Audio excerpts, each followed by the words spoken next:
Ano ang matutuklasan ng isang milyonaryo kung lihim niyang susundan ang kanyang cleaner hanggang sa isang abandonadong bahay? Ang katotohanang ibubunyag ng kanyang nga ana ang magpapabago sa kanyang buhay magpakailanman. Malakas na bumubuhos ang ulan sa mga bintana ng ika-35 palapa ng pinakamataas na gusali ng korporasyon sa siyudad. Si Ramon Valenzuela, hawak ang nanginginig na kamay, ang financial report na kakapapalit lamang ng lahat. Ang numero ay hindi nagsisinungaling. May nagnanakaw sa kanyang kumpanya at ang mahinala ay direktang tumutukoy sa departamento ng paglilinis. Impossible, bulong niya habang binabasa ang bawat linya ng dokumento. Sa loob ng maraming taon ay bulag siyang nagtiwala sa kanyang mga cleaner, lalo na kay Ligaya, ang tahimik na babae na palaging nagtatrabaho hanggang gabing-gabi kapag nasa opisina pa siya. Ngunit ang mga katotohanan ay hindi matututulan. May nawawalang mamahaling supply, espesyal na produkto sa paglilinis na tanging ang night shift personnel lang ang may access. Ang private investigator na kanyang kinontrata ilang linggo na ang nakakaraan ay sa wakas ay naihatid na ang preliminary report nito. Ipinapakita ng mga CCTV footage ang mga kahina-hinalang galaw, maanino na nagdadala ng mga kahon pagkatapos ng oras ng trabaho. Pakiramdam ni Ramon ay parang binunutan siya ng puso. Paano possible na ang taong pinakakatiwalaan niya ng lubos, ang tanging empleyado na nakakaalam ng pinakapribadong sulok ng kanyang opisina, ay traidorin siya sa ganitong paraan? Nang gabing iyon, habang tinatapos ni Ligaya ang kanyang routine sa paglilinis, nanatili si Ramon na nakatago sa kanyang opisina na patay ang ilaw. Sa siwang ng pinto, inobserbahan niya ang bawat galaw ng babaeng naglinis ng kanyang espasyo sa loob ng mahigit 3 taon. Ang kanyang magalaw ay gayang dati, maslan, magalang, halos banal sa bawat bagay na kanyang hinahawakan. Ngunit pagkatapos ay may nangyari na nagpatindig ng kanyang balahibo. Nagtungo si Ligaya sa cabinet ng supply gamit ang isang susi na tiyak na hindi niya dapat taglayin. Nakita ni Ramon kung paano niya kinuha ang ilang industrial cleaning products, espesyal na disinfektante, at iba pang mamahaling gamit na maingat niyang inilagay sa isang malaking bag. Dinurog ang kanyang puso sa 1,000 piraso nang kumpirmahin ang kanyang pinakamasamang takot. Hindi ako makapaniwala. Bulong niya sa kanyang sarili, nararamdaman ang pagtataksil na nanunog sa kanyang dibdib na parang asido. Sa loob ng maraming taon, naging mapagbigay siya sa kanyang mga empleyado, nagbayad siyang makatarungang sahod, nagbigayng bonus sa mga espesyal na petsa. Bakit gagawin ni Ligaya ang ganito? Bakit niya ipagsa sa panganib ang lahat para sa ilang produkto sa paglilinis? Nang matapos si Ligaya at magtungo sa elevator, gumawa si Ramon ng desisyon na magpapabago sa lahat. Hindi siya tatawag ng pulis. Hindi niya agad haharapin ang babae.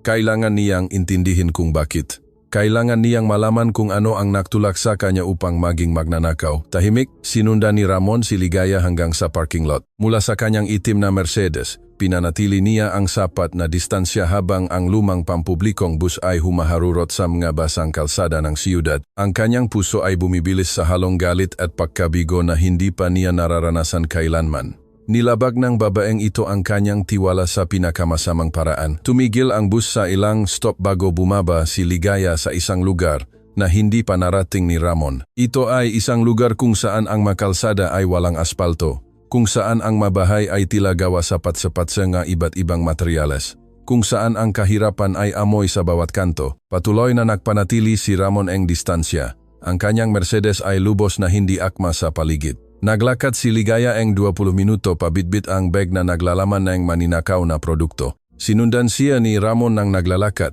nananatili sa anino, nararamdaman ang paglaking kanyang galit sa bawat hakbang. Para saan niya kailangan ng ganito karaming disinfektante? Mayroon ba siyang sideline na nakbebenta ng mga produkto sa paglilinis? Ang ideya na hindi sinasadya niyang pinopondohan ang isang kriminal na operasyon ay nagpakulo sa kanyang sikmura. Sa wakas, tumigil si Ligaya sa harap nga isang istruktura na nagpatahimik kay Ramon. Hindi ito bahay, kundi isang abandonadong istruktura na may mabita sa pader, sirang bintana na tinakpan ng mga karton at isang bubong na malinaw na nakakita ng mas magagandang araw. Ang lugar ay tila malapit ng gumuho at gayunpaman. Nagtungo si Ligaya sa pangunahing pinto na parang ito ang kanyang tahanan. Anong lugar ito? Tanong ni Ramon sa kanyang sarili. Nararamdaman ang pakalito na unti-unting pumalit sa kanyang galit. Hindi ito mukhang hideout ng isang profesional na magnanakaw. Mas mukha itong silungan ng isang desperado. Binuksan ni Ligaya ang pinto at naglaho sa loob. Naghintay si Ramon ng ilang minuto bago maingat na lumapit. Ang manakatakip na bintana ay hindi nagpapahintulot sa kanya na makita ang anuman. Ngunit naririnig niya ang maboses sa loob, maboses na nagpatigil sa kanya. Mga boses na mga bata, "Nanay, dumating ka na." Narinig niyang sabi ng isang boses ng bata na punong kagalakan. Si Diego ay umubo buwang magdamag at si Sofia ay may mataas na lagnat. Pakiramdam ni Ramon ay parang sinuntok siya sa dibdib. Mga bata, may mga anak si Ligaya na nakatira sa lugar na iyon. Ang kanyang isip ay nagsimulang dahan-dahang iproseso ang isang realidad na hindi niya pinag-isipan. Ang mga produkto sa paglilinis, ang mga espesyal na disinfektante. Paano kung hindi niya ninanakaw ang mga iyon para ibenta?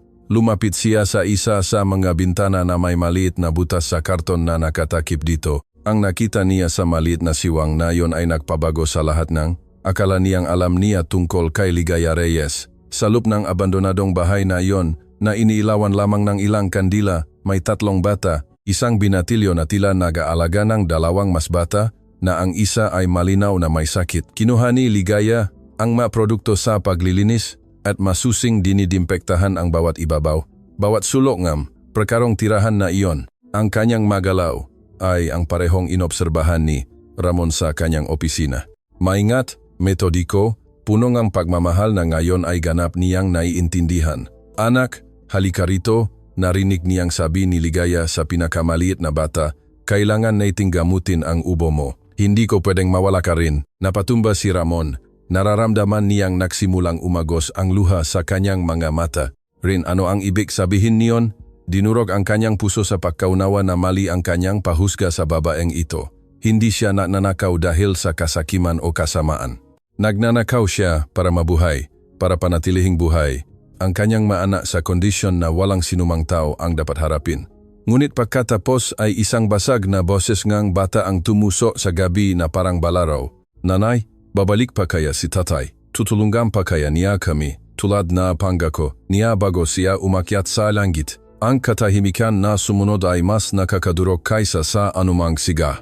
Naunawaan ni Ramon sa sandaling iyon na ang babaeng ito ay hindi lang lumalaban sa kahirapan, kundi lumalaban din sa pagkawalan ng isang napakahalagang tao. At habang nag-aalala siya tungkol sa ilang produkto sa paglilinis, lumalaban siya sa isang epikong labanan para panatilihing buhay ang kanyang pamilya. Nanatili si Ramon na walang kibo sa loob ng ilang minuto. Pinoproseso ang nakakadurok na katotohanan, nakakadisubra lamang niya. Nanginginig ang kanyang mabinti habang tahimik siyang lumayo sa bintana. Ang kanyang isip ay nagsisikap na maunawaan kung paano siya naging bulag sa paghihirap ng isa sa kanyang pinakamadedikadong empleyado. Bumalik siya sa kanyang Mercedes na dinurog ang puso. Ngunit hindi niya masimulan ang makina. Nanginginig ang kanyang makamay kaya hindi niya mailagay ang susi. Ang nasalitang nga mata ay patuloy na umalingaw-ngaw sa kanyang ulo na parang masakit na etyo. Babalik pa kaya si tatay? Ang inosensya ng tanong na iyon, ang desperadong pag-asa sa boses ng bata ay mas tumama sa kanya kaysa sa anumang balita sa negosyo na natanggap niya sa kanyang buhay. Nanatili siya roon na nakaupo, pinagmamasdan ang sirang bahay kung saan ang isang solong ina ay lumalaban para panatilihing buhay ang kanyang 3 anak. Sa mga bita ng dingding, nakikita niya ang malabong ilaw ng kandila na gumagalaw. Lumilikha ngang sumasayaw na anino na tila nagkukwento ngang paglaban at walang katapusang pagmamahal. "Panginoon ko, ano ang nagawa ko?" Bulong ni Ramon habang tinatakpan ang kanyang mukha ng makamay. Sa loob nga ilang linggo, binalak niyang tanggalin sa trabaho si Ligaya. Naisip niyang kasuhan siya ngang pagnanakaw. Pinayagan niya ang pagdududa na lasunin ang bawat interaksyon niya rito. At sa lahat ng oras na ito, ginagamit niya ang mga produktong iyon upang lumikha ng isang malinis at ligtas na kapaligiran para sa kanyang mga anak na may sakit. Naalala niya noon ang lahat ng pagkakataon na nakita niya. Si Ligaya na nagtatrabaho hanggang gabing-gabi, palaging may dedikasyon na hinanggaan niya. Ngunit ngayon ay lubos na niyang naunawaan. Bawat dagdag na minuto na ginugugol niya sa opisina ay nangangahulugan ng karagdagang pera para sa kanyang pamilya, nangangahulugan ng isa pang pagkakataon na maiuwi ang mga kinakailangang resource para panatilihing buhay ang kanyang mga anak. Bigla siyang nakarinig ng mga boses na nagmumula sa loob ng bahay. Tila may krisis na nangyayari. Tahimik na lumabas si Ramon sa sasakyan at muling lumapit sa bintana. Ang kanyang puso ay bumibilis sa halong pag-aalala at kuryosidad. Nanay, hirap huminga si Diego. Narinig niyang sabi ngang isang maliit na boses ngang babae na puno ngang takot. Nangangapal na ang labi niya sa asul na kulay at gumagawa siya ngang kakaibang ingay kapag sinusubukang huminga. Nakita ni Ramon kung paano mabilis na kumilos si Ligaya sa loob ng kwarto. Bit-bit ang pinakamaliit na bata habang sinusubukang pakalmahin siya. Ang eksena na nagaganap sa kanyang harapan ay nakakadurog ng puso. Isang desperadong ina na nagsisikap iligtas ang kanyang anak gamit ang napakaliit na resource. Junjun, dalhin mo ang pansamantalang pampasingaw na gawa sa kaldero. Utos ni Ligaya na nanginginih ngunit matatag ang boses. Sofia, tulungan mo akong hawakan ang iyong kapatid habang binibigyan natin siya ng singaw. Malalagpasan natin ito, mahal ko. Hindi hahayaan ni nanay na may mangyaring masama sa iyo. Inobserbahan ni Ramon kung paano improvise ng pamilya ang masolusyong medical gamit ang mga pangunahing gamit. Si Junjun, ang panganay na anak, ay inilipat ang isang kaldero na may mainit na tubig malapit sa maliit na bata. Lumili ka ng isang improvise na pampasingaw habang hawak ng kanyang kapatid na babae ang ulo ng sanggol. Ang koordinasyon sa pagitan nila ay nagpapakitang nakasanayang gawain dahil sa pangangailangan ng mga makakapatid na natutong mag-alagaan sa ilalim ng imposibleng sitwasyon. Bakit laging nakakasakit si Diego, nanay? Tanong ni Sofia na may brutal na katapatan na tanging magabata langang nagtataglay. Dahil ba nakatira tayo rito? Dahil ba wala tayong heater tulad nagamaga bahay nagamaga kaklase ko? Ang katahimikan na sumunod ay mas makahulugan kaysa sa anumang tugon. Nakita ni Ramon kung paano nagsisikap pigilan ni Ligaya ang luha habang patuloy na inilalagay ang improvised na singaw sa respiratory tract ng kanyang bunsong anak. Ang tanong ng bata ay nakatama sa isang nakakadurog na katotohanan na alam ngang lahat sa pamilyang iyon, ngunit walang naglakas loob na lubos na sabihin. Mahal ko, sa wakas ay sagot ni Ligaya na basa ang boses. Minsan ang buhay ay nagbibigay sa atin ng napakahirap na pagsubok, ngunit ang mahalaga ay mayroon tayo sa isa at gagawin ni nanay ang lahat para maging maayos kayo. Binabantayan tayo ni tatay mula sa langit at gusto niya na maging malakas tayo. Pakiramdam ni Ramon ay nagsimulang umagos ang luha sa kanyang pisngi. Ang lakas ng babaeng ito, ang kanyang kakayahang panatilihin ang pag-asa sa napakadesperadong sitwasyon, ay labis siyang naantig sa paraan na hindi pa niya nararanasan kailanman. Buong buhay niya ay napapalibutan siya ng luho, ng kaginhawaan, ng agarang solusyon sa anumang problema. Hindi niya kailanman hinarap ang realidad ng pagpili sa pagitan ng pagbili ng gamot para sa isang may sakit na anak o pagbabayad ng upa sa isang disenteng tirahan. Nanay, sabi ni Yun na may maturity na nakakadurog mo puso. Bukas hindi ako papasok sa eskwela. Mananatili ako para alagaan si Diego at Sofia habang nagtatrabaho ka. Bukod pa rito, narinig ko na sa palengke ay nangangailangan ng mga kargador. Maaari ba akong kumita ng ekstrang pera? Hindi anak ko, sagot ni Ligaya na matata, bagaman nanginginih ang kanyang boses sa emosyon. Ang iyong edukasyon ang pinakamahalaga. Iyon lang ang paraan para makaroon ka ng ibang buhay kaysa sa akin. Hindi ko hahayaan na isakripisyo mo ang iyong kinabukasan dahil sa ating kasalukuyang sitwasyon. Pero nanay, kailangan natin ng giit ni Junjun. At saka kung lumala si Diego, may kailangang narito para dalhin siya sa ospital ng Maynila. Hindi ka pwedeng lumiban sa trabaho dahil kailangan natin ang sahot na iyon. Napaktanto ni Ramon na nasasaksihan niya ang isang usapan na patuloy na nangyayari sa pamilyang iyon, ang kakilakilabot na desisyon sa pagitan ng agarang kaligtasan at pag-asa sa hinaharap. Bawat araw, kailangang pumili ni Ligaya sa pagitan ng pag-aalaga sa kanyang mga anak na may sakit o pagpapanatili na trabaho na nagpapanatili sa kanilang buhay. At ang kanyang mga anak, mga bata pa lang, ngunit umaako na nga mga responsibilidad na dapat ay sa mga matatanda. Pakinggan niyo akong mabuti, sabi ni Ligaya, niyakap ang kanyang tatlong anak sa isang collective hug na malinaw na nakita ni Ramon sa bintana. Alam kong napakahirap ngang sitwasyon ngayon.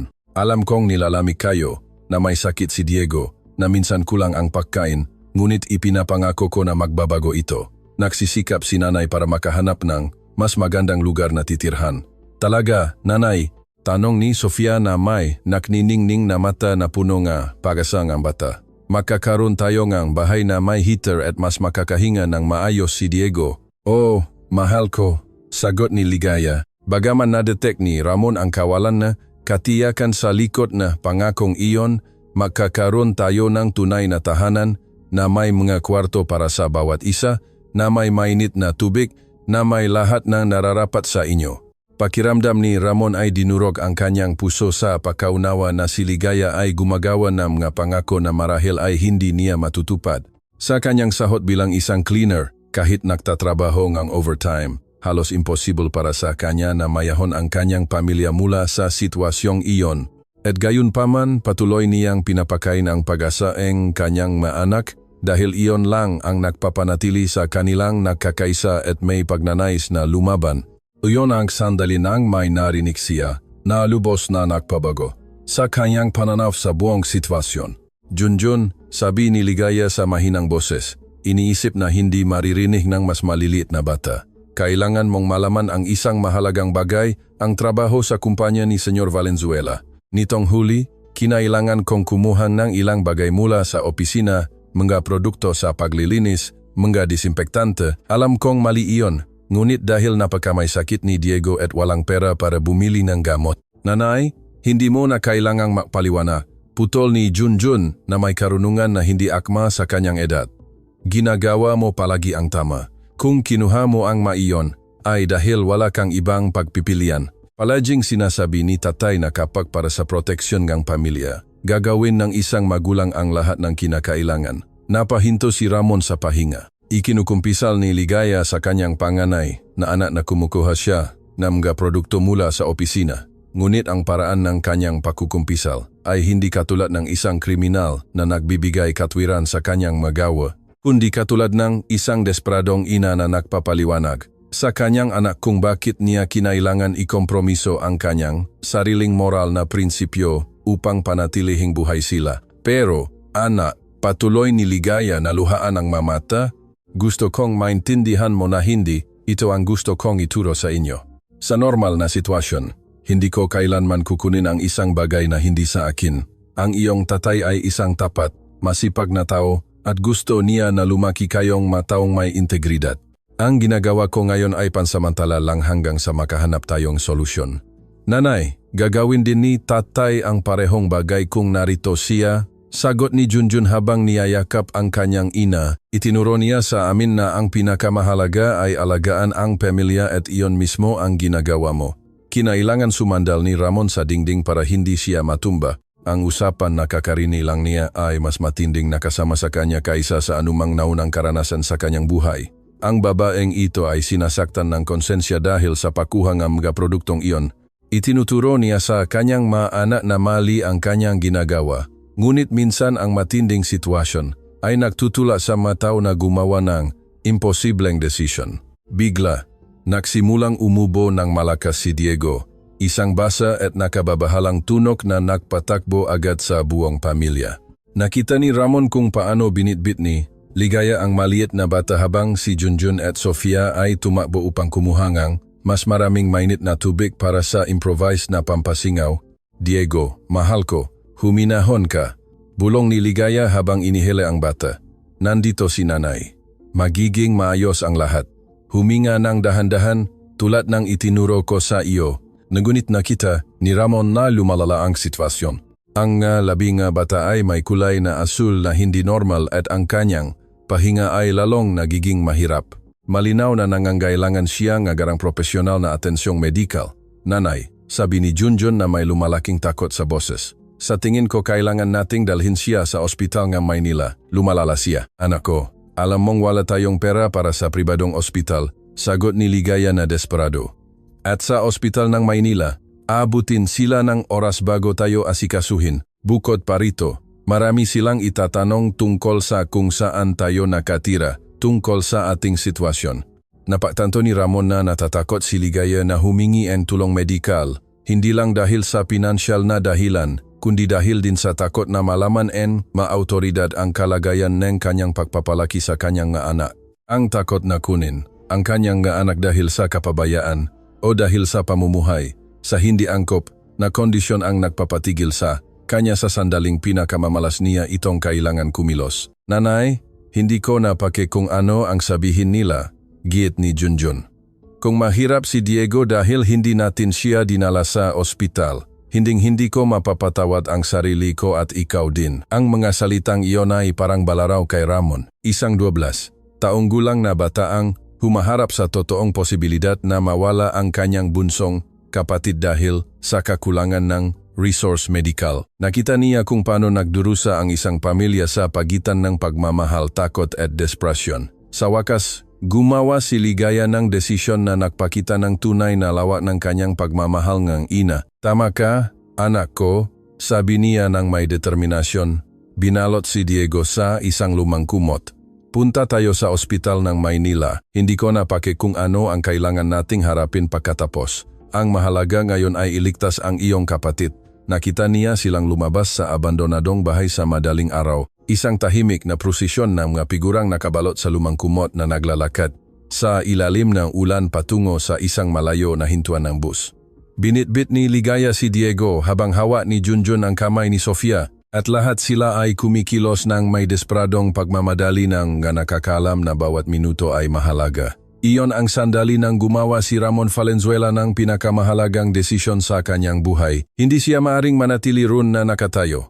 Nagmamasid na parang isang passive na manunod habang lumalaban ang pamilyang ito para mabuhay. Hindi siya maaring bumalik sa kanyang mainit at komportableng mansion. Alam na ilang kilometro lang ang layo ay 3 inosenteng bata ang nagbabayad na presyo nga sitwasyon na lubos na wala sa kanyang kontrol. Tumakbo siya sa kanyang Mercedes at sinimulan ang makina.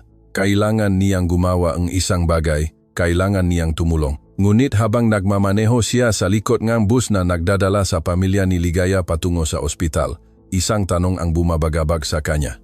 Paano siya nabuhay ng 45 taon nang hindi napapansin na may ganitong uri ng paghihirap na umiral na pakalapit sa kanya? At mas mahalaga, anong klaseng tao siya kung hinusgahan niya ang isang desperadong ina nang hindi muna sinusubukang intindihin ang kanyang kwento? Ang ospital ng Maynila ay tila isang labirin ng desperasyon sa ilalim ng kumukurap-kurap na fluorescent lights. Dumating si Ramon ilang minuto lamang pagkatapos ng pamilya ni Ligaya. Ipinarada ang kanyang Mercedes sa isang lugar kung saan tiyak na hindi ito akma sa mga sirang sasakyan at mga ambulansya na palaging bumabalik-balik. Mula sa pangunahing entrada, nakita niya si Ligaya na tumatakbo patungo sa counter ng emergency na karga si Diego habang si Junjun at Sofia ay sumusunod sa kanya ng malapitan. Lalong lumala ang kalagayan ng maliit na bata habang nasa bus. Ang kanyang pahinga ay naging napakahirap kaya kahit mula sa malayo ay nakita ni Ramon kung paano siya nahirapan sa bawat pahinga. Pakiusap, hirap huminga ang anak ko. Narinig niyang sigaw ni Ligaya sa duty nurse. Isang babae na may edad na tila nakakita na ang napakaraming paghihirap kaya hindi na nagugulat sa anuman. Buong magdamag siyang lumalala at ngayon ay nangangapal na ang labi niya sa asul na kulay. Pakiusap, kailangan niyo siyang tulungan. Ang nurse, na kinilala bilang si Aide Carmen, ay tiningnan ang bata ng may profesional ngunit naunawaan na ekspresyon. Gayunpaman, ang kanyang sumunod na mga salita ay parang balaraw sa pusong sinumang makarinig sa mga iyon. Ate, nakikita kong talagang nangangailangan ng agarang atensyon ang inyong anak, sabi ni Ate Carmen habang mabilis na sinusuri ang vital signs ni Diego. Ngunit kailangan niyo munang kumpletuhin ang mga form na ito. Personal na impormasyon, address, health insurance, paraan ng pagbabayad. Mga form, putol ni Ligaya na may desperasyon sa boses. Masama ang pakiramdam ng anak ko at humihingi kayo sa akin ng mga form.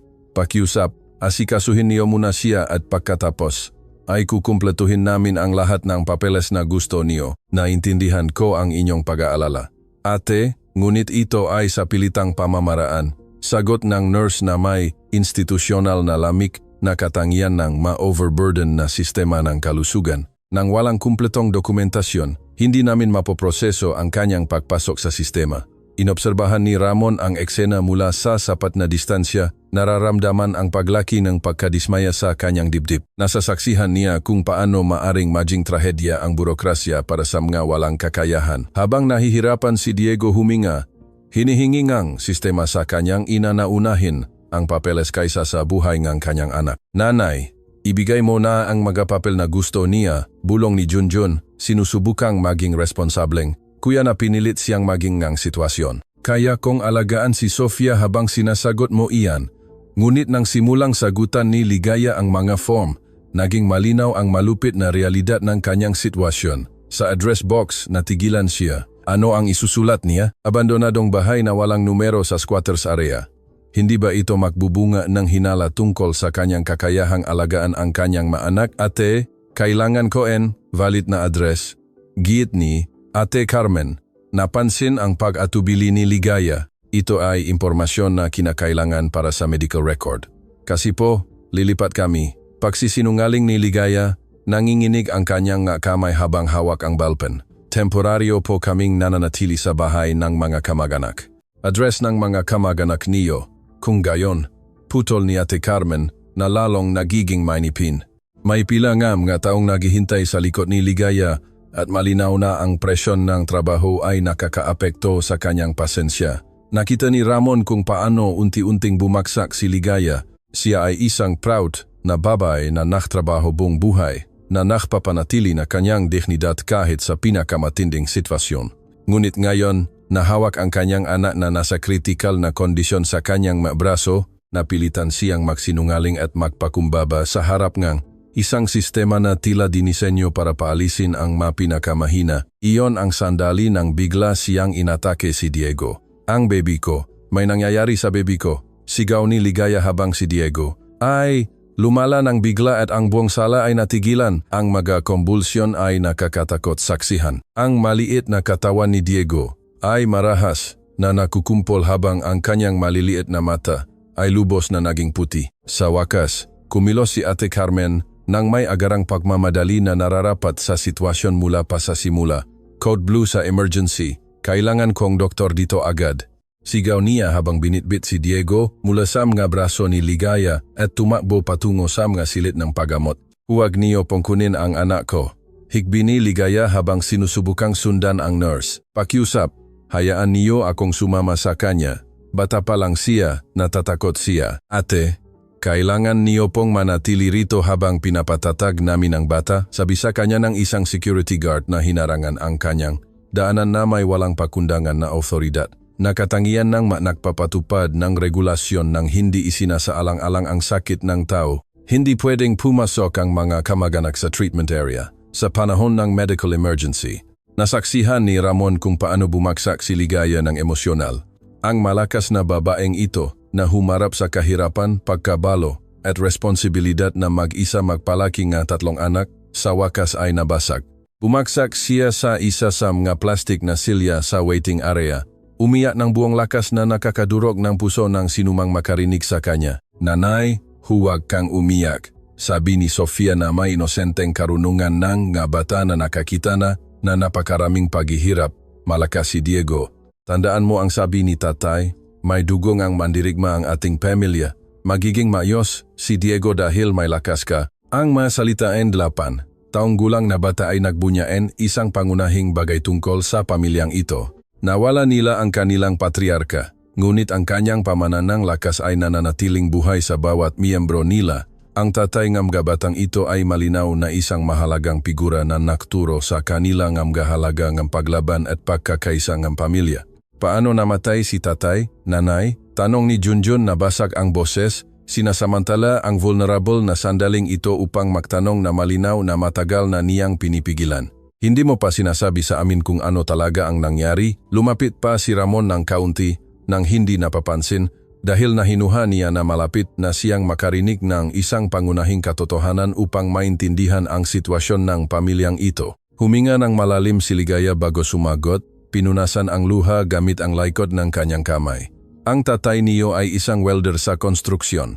Nagsimula siya sa nangginginig na boses. Nagtatrabaho siya sa matataas na gusali. Gumagawa ng mega istruktura, nege bakal na nagpapanatili sa lahat. Isang araw, ang kumpanyang pinagtatrabahuhan niya ay nagpasya na magtipid sa mga panukalang pangkaligtasan. Walang sapat na harness. Ang plataforma ay nasa masamang kondisyon.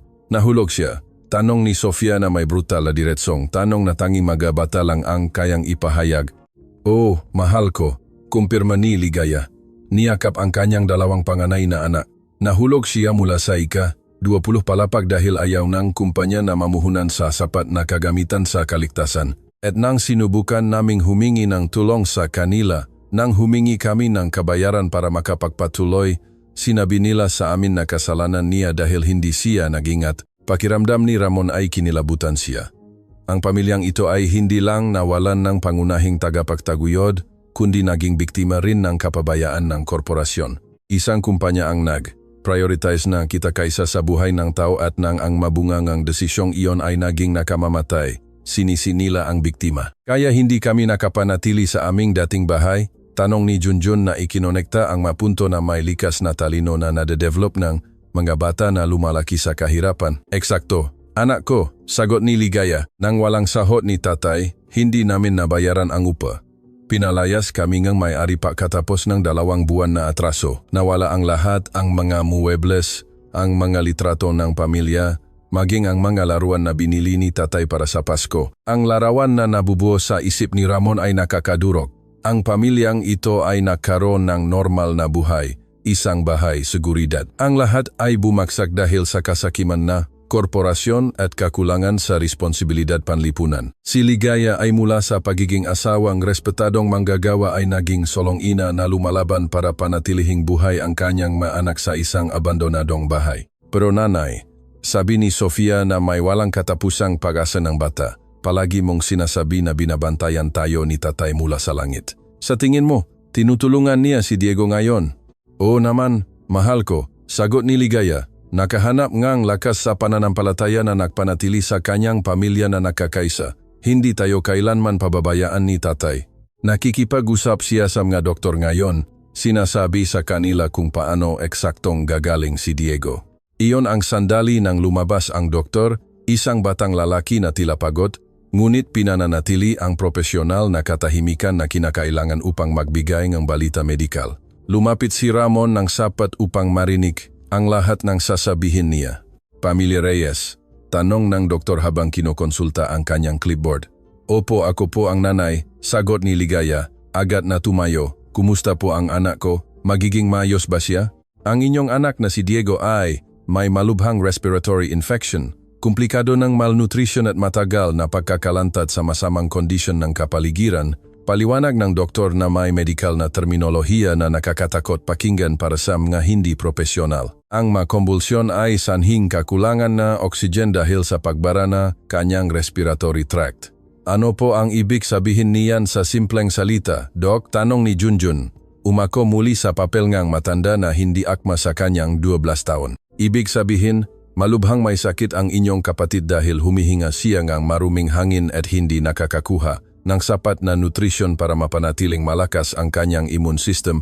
Paliwanag ng doktor na nakpakita ng empatiya na kabaliktaran ng burokratikong lamig ng iba pang empleyado en hospital.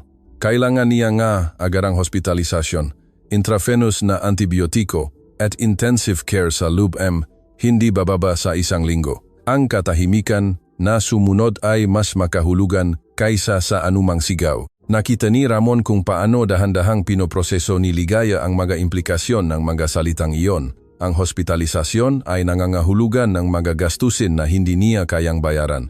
Ang intensive treatment ay nangangahulugan na kailangan niyang lumiban sa trabaho.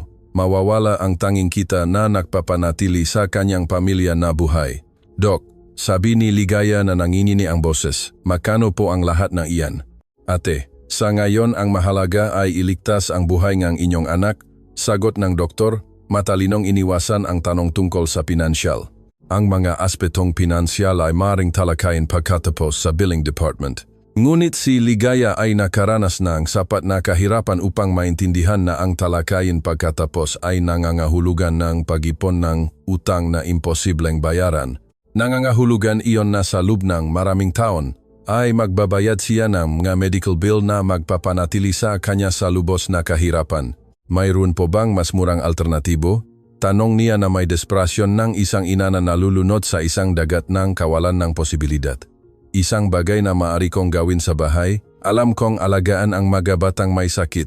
Ginagawa ko na ito sa loob ng ilang buwan. Ate Reyes, sabing doktor na matatag, ngunit naunawaan. Kailangan ng inyong anak ng mga kagamitang medikal na dito lang namin sa ospital matatagpuan. Kung susubukan niyo siyang gamutin sa bahay, may napakalaking posibilidad na hindi siya makaligtas. Handa ba kayong sungin ang panganib na iyon? Ang tanong ay nanatili sa hangin na parang emosyonal na gilotina. Inobserbahan ni Ramon kung paano lumalaban. Si Ligaya sa loob sa pagitan ng walang kondisyong pagmamahal sa kanyang ana at ang nakakadurog na realidad ng kanyang pinansyal na sitwasyon. Ito ang pinakamalupit na desisyon na maaring harapin ng sinumang ina. Magkakautang habang buhay para iligtas ang kanyang anak o ay pagsapalaran ang pagkawala nito dahil sa kakulangan ng resources. Iyon ang sandali nang gumawa si Ramon Valenzuela ng desisyon na magpapabago hindi lang sa buhay ng pamilya Reyes, kundi pati na rin sa kanyang sariling buhay. Lumabas siya mula sa anino kung saan siya nagmamasid at direktang lumapit sa grupo. Ipagpaumanhin ni Joe, Doc, sabi niya na may natural na autoridad na ibinibigay no pera at kapangyarihan. Ako si Ramon Valenzuela at ako ang sasagot sa lahat no gastos medikal ni Diego Reyes. Gusto ko na matanggap niya ang pinakamahusay na treatment na available, anuman ang gastos.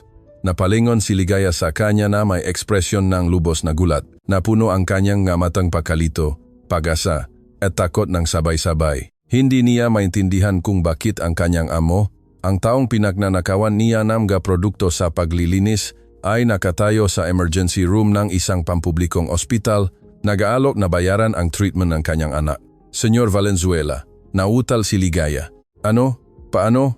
Bakit ka nandito? Tiningnan siya ni Ramon ng diretso sa mata at sa titik na iyon ay may halor. Ligaya, sabi niya na may emosyonal na boses. Dumating ako para humingi ng tawad. Ang katahimikan sa emergency room ay naging napakalalim kaya tila maging ang medikal na makina ay tumigil sa paggawa ng ingay. Tiningnan ni Ligaya si Ramon na may ekspresyon na pinaksamang gulat, pagkalito at purong takot. Ang kanyang na anak ay naktago sa likod niya ng likas. Hindi maintindihan kung bakit biglang lumabas ang kanilang amo sa pinaka-vulnerable na sandali ng kanilang buhay. Tawad. Ulit ni Ligaya na halos hindi na marinig ang boses na parang ang maasalita ay natigil sa kanyang lalamunan.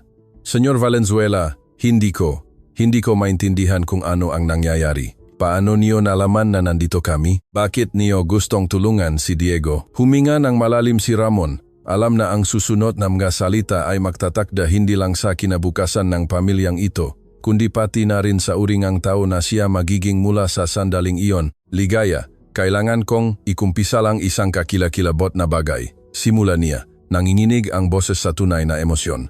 Sa loob ng ilang linggo, iniimbestigahan kita. Akala ko'y ninanakawan mo ako nga produkto sa paglilinis mula sa opisina. Nag-hire ako private investigator. Sinuri ko ang mga CCTV. Sinundan kita na parang isang kriminal. Napuno ang mata ni Ligaya ng luha ng maintindihan ang lawak ng sitwasyon. Ang kanyang pinakamasamang bangungot ay nagiging katotohanan. Nahuli siya, ngunit ang mas nakakadurog sa kanya ay hindi ang takot sa mga bunga, kundi ang kahihiyan na marinig ng kanyang anak na ang kanilang ina ay tinawag na magnanakaw. Hindi magnanakaw si nanay. Deklara ni Junjun na may protektibong galit na nade-develop na mga anak kapa. Nakikita nilang inaatake ang kanilang mamagulang. Ang nanay ko ang pinakamabait na tao sa mundo. Kung kinuha niya ang maiyon, ay dahil kailangan namin para hindi na makasakit pa. Alam ko, anak, sagot ni Ramon, diretsong nakikipag-usap kay Junjun na may pagalang na ikinagulat ng lahat ng naroon. At tama ka, hindi magnanakaw ang nanay mo. Ako ay isang hangal na walang naiintindihan. Ipakukulong niyo po ba kami? Tanong ni Sofia na may inosenteng nakakadurog. NG puso NG magabata na natuto ng maaga na maaring maging malupit ang mundo sa magamahihina. Hindi, mahal ko, sagot ni Ramon, lumuhod upang makapantay ng bata. Walang pupunta sa kulungan at walang sasaktan sa inyong pamilya kailanman. Ang doktor na nakikinig sa buong usapan na ito ay discreetly umubo. Ipagpaumanhin niyo. Ngunit kailangan kong malaman kung papayagan niyo ang agarang treatment para kay Diego. Kailangan ilipat ang bata sa intensive care ngayon. Payagan ang lahat. Utos ni Ramon ng walang pag-aalinlangan. Ang pinakamahusay na treatment na available. Ang pinakamahusay na kwarto. Ang pinakamahusay na espesyalista. Hindi problema ang pera. Senyor Valenzuela, putol ni Ligaya, na nakahanap ng kanyang boses sa kabila ng nakakabiglang sitwasyon. Hindi ko po pwedeng hayaan na gawin niyo ito. Wala po akong pambayad sa inyo. Sa sahod ko po bilang cleaner, aabutin akong buong buhay para bayaran ang perang iyon. Ligaya, sabi ni Ramon, tumayo at tiningnan siya ng diretso sa mata. Pagkatapos nang natuklasan ko ngayong gabi, pagkatapos kong makita kung paano ka nabubuhay, pagkatapos kong maintindihan kung bakit mo kinuha ang mga produktong iyon, ako ang dapat magbayad. Dapat akong magbayad dahil sa pagiging bulag, napakamanhid, napakalayo sa paghihirap na nangyayari sa ilalim ng aking ilong. Ano po ang ibig ninyong sabihin sa pagkatapos ng natuklasan niyo? Tanong ni Ligaya. Bagaman ang isang bahagi ng kanyang sarili ay natatakot sa sagot. Ibinaba ni Ramon ang kanyang tingin. Nahihiya na kailangan niyang aminin kung gaano kalaki ang nilabag niya sa privacy ng kanyang empleyado. Sinundan kita hanggang sa bahay mo. Nakita ko kung saan ka nakatira. Nakita ko kung paano mo inaalagaan ang iyong maanak. Nakita ko kung paano mo ginagamit ang mga produktong akala ko'y ninanakaw mo. Ang ekspresyon ni Ligaya ay nagbago mula sa pagkalito tungo sa lubos na takot. Ang ideya na nakita ang kanyang amo ang kahila-hilagbot na kondisyon kung saan niya pinalalaki ang kanyang maanak, na nasaksihan niya ang kanyang pinakamalaking kahihiyan, ay nagpuno sa kanya ng matinding kahihiyan kaya naramdaman niyang masama ang kanyang pakiramdam. Kayo po nakakita ng abandonadong bahay, bulong niya. Tinakpan ang kanyang mukha nga kamay. Nakita niyo po kung paano kami nabubuhay. Nakita niyo po na wala akong mainit na tubig, na walang heater, na natutulog ang aking mga anak sa mga kutso na nakakalat sa sahig. Nakita ko ang isang pambihirang ina na ginagawa ang imposible para panatilihing buhay ang kanyang maanak. Putol ni Ramon na matatag at emosyonal ang boses. Nakita ko ang isang babae na kumukuha ng mga produkto sa paglilinis hindi para ibenta, kundi para disimpektahin ang isang bahay na hindi dapat tirahan ng sinuman, ngunit ginagawa niyang ligtas na tahanan para sa kanyang maanak. Hindi totoo iyan. Sumabog si Ligaya, ang kahihiyan ay naging desperasyon. Masama akong ina, ang aking mga anak ay nabubuhay na parang hayop dahil sa akin. Nandito si Diego dahil hindi ko siya nabigyan ng disenteng tahanan kung saan makakahinga siya na malinis na hangin. Huwag mong sabihin iyan, sigaw ni Junjun habang niyayakap ang kanyang ina ng may intensity na ikinagulat ng lahat. Ikaw ang pinakamabait na nanay sa mundo. Palaging sinasabi ni tatay na mas malakas ka kaysa sa 100 lalaki. Tama si Junjun, dagdag ni Sofia na nakasama sa yakapan ng pamilya. Nanay, binibigyan mo kaming ang pagmamahal araw-araw. Pinapadama mo sa amin na ligtas kami. Tinuturuan mo kaming maging mabuti, mas mahalaga iyan kaysa sa pagkakaroon ng magandang bahay. Inobserbahan ni Ramon ang eksena na ito ngang walang kondisyong pagmamahal at napagtanto niya na nasasaksihan niya ang isang bagay na siya, sa kabilang lahat ng kanyang yaman, ay hindi kailanman naranasan. Ang mga batang ito ay hindi mahal ang kanilang ina sa kabilang ang kahirapan. Mahal nila siya dahil isinakripisyo niya ang lahat, maging ang kanyang dignidad para protektahan sila. Ligaya, sabi ni Ramon na may emosyon na hindi pa niya pinayagan na makita na iba. Alam mo ba kung ano ang sandaling pinakamatinding nakaapekto sa akin sa lahat ng nakita ko kagabi? Itinaas ni Ligaya ang kanyang tingin, hindi maisip kung anong aspetong kanyang kahirapan ang pinakanatatandaan ng kanyang amo. Ito ay nang narinig ko si Diego na nagtatanong kung babalik pa si tatay mula sa langit. Patuloy ni Ramon, bahagyang basag ang kanyang boses. At pagkatapos, nang makita kitang ikinukumpisal kay Junjun na kinuha mo ang bagay na iyon mula sa opisina, nakita ko ang isang babae na sinasaktan ng konsensya. Itinuturo sa kanyang maanak na mali ang kanyang ginagawa, ngunit minsan ang matinding sitwasyon ay nakutulak sa atin na ikompromiso ang ating mga prinsipyo. Dahil mali iyan, bulong ni Ligaya. Mali ang magnakaw, anuman ang dahilan, hindi ka nagnanakaw. Sigaw ni Ramon na may pasyon na ikinagulat maging ng doktor, na nakikinig sa buong usapan na may lumalaking paganga. Kumukuha kang disinfektante para linisin ang tahanan ng iyong maanak na may sakit. Ginagamit mo ang mga produkto sa paglilinis para lumikha ng pinakamalinis na kapaligiran possible sa ilalim ng imposibleng kondisyon. Ngunit hindi po iyon sa akin, git ni Ligaya, kumakapit sa moral na integridad na naging gabay niya sa buong krisis. Tama ka. Pag-amin ni Ramon, hindi mo iyon pag-aari, ngunit alam mo ba, sa akin iyon, at kung ako ay naging mas mabuting amo, mas mabuting tao, Nakita ko sana na isa sa aking pinakamadedikadong empleyado ay lumalaban para mabuhay. Napansin ko sana na maaga kang dumating at gabing-gabi umuwi, hindi dahil sa ambisyon, kundi dahil sa desperasyong pinansyal. Sa wakas, interbensyon nga doktor ng may agarang pagmamadali. Ipagpaumanhin niyo, ngunit talagang kailangan nating ilipat si Diego agad. Ang kanyang maantas ng oxygen ay bumababa muli. Sige Doc, utos ni Ramon. Gawin ang lahat ng kinakailangan. Gusto ko medical report kada oras. Habang dinadala ang stretcher si Diego patungo sa intensive care, bumagsak si Ligaya sa isang silya, nalulunod sa emosyonal na intensity ng sitwasyon. Ang kanyang dalawang panganay na anak ay yumakap sa kanya, bumubuong isang walang katapusang pamilyar na unit na naging lakas nila sa pinakakamahirap na buwan. Senyor Valenzuela, sabi ni Ligaya pagkatapos ng ilang minuto ng katahimikan. Mayroon po kayong kailangan malaman. Isang bagay kung bakit kami napunta sa abandonadong bahay na iyon. Umupo si Ramon sa harap niya, naghahanda na makarinig ng mas maraming detalye ng isang kwento na lubos ng nakaapekto sa kanya.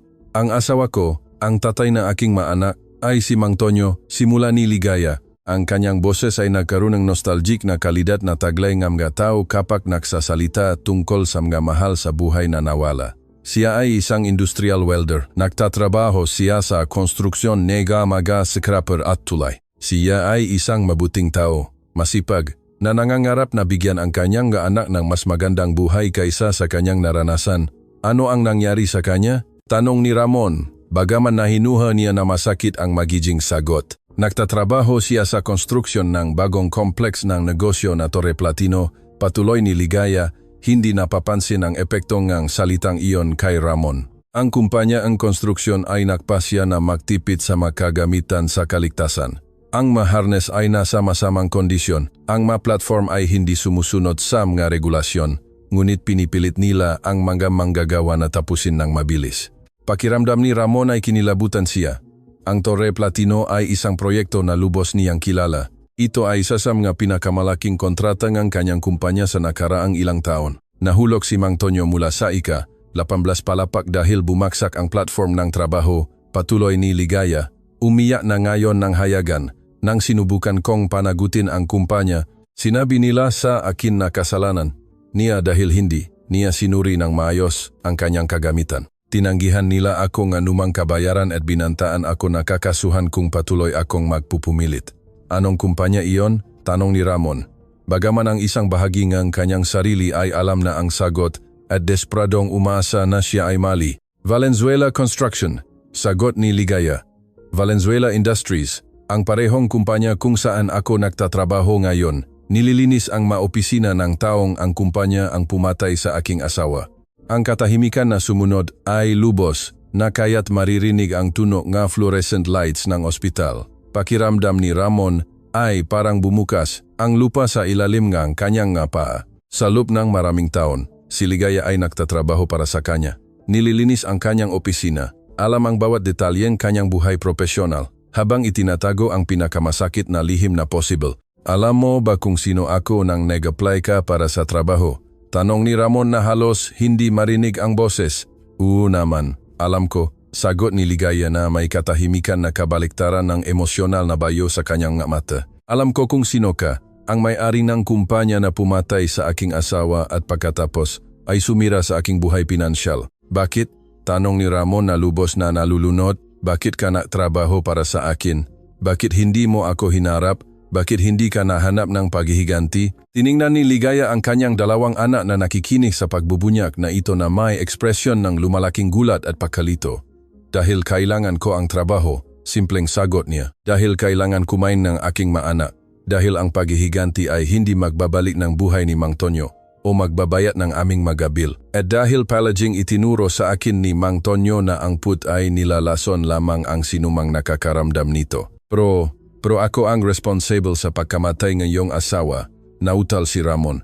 Ang luha ay malayang umagos sa kanyang mukha. Ang aking kumpanya, ang aking madesisyon tungkol sa gastos, ang aking presyon na magatid ng mga proyekto ng mabilis. O kumpirma ni Ligaya na may katahimikan na mas nakakaduro kaysa sa anumang sigaw galit.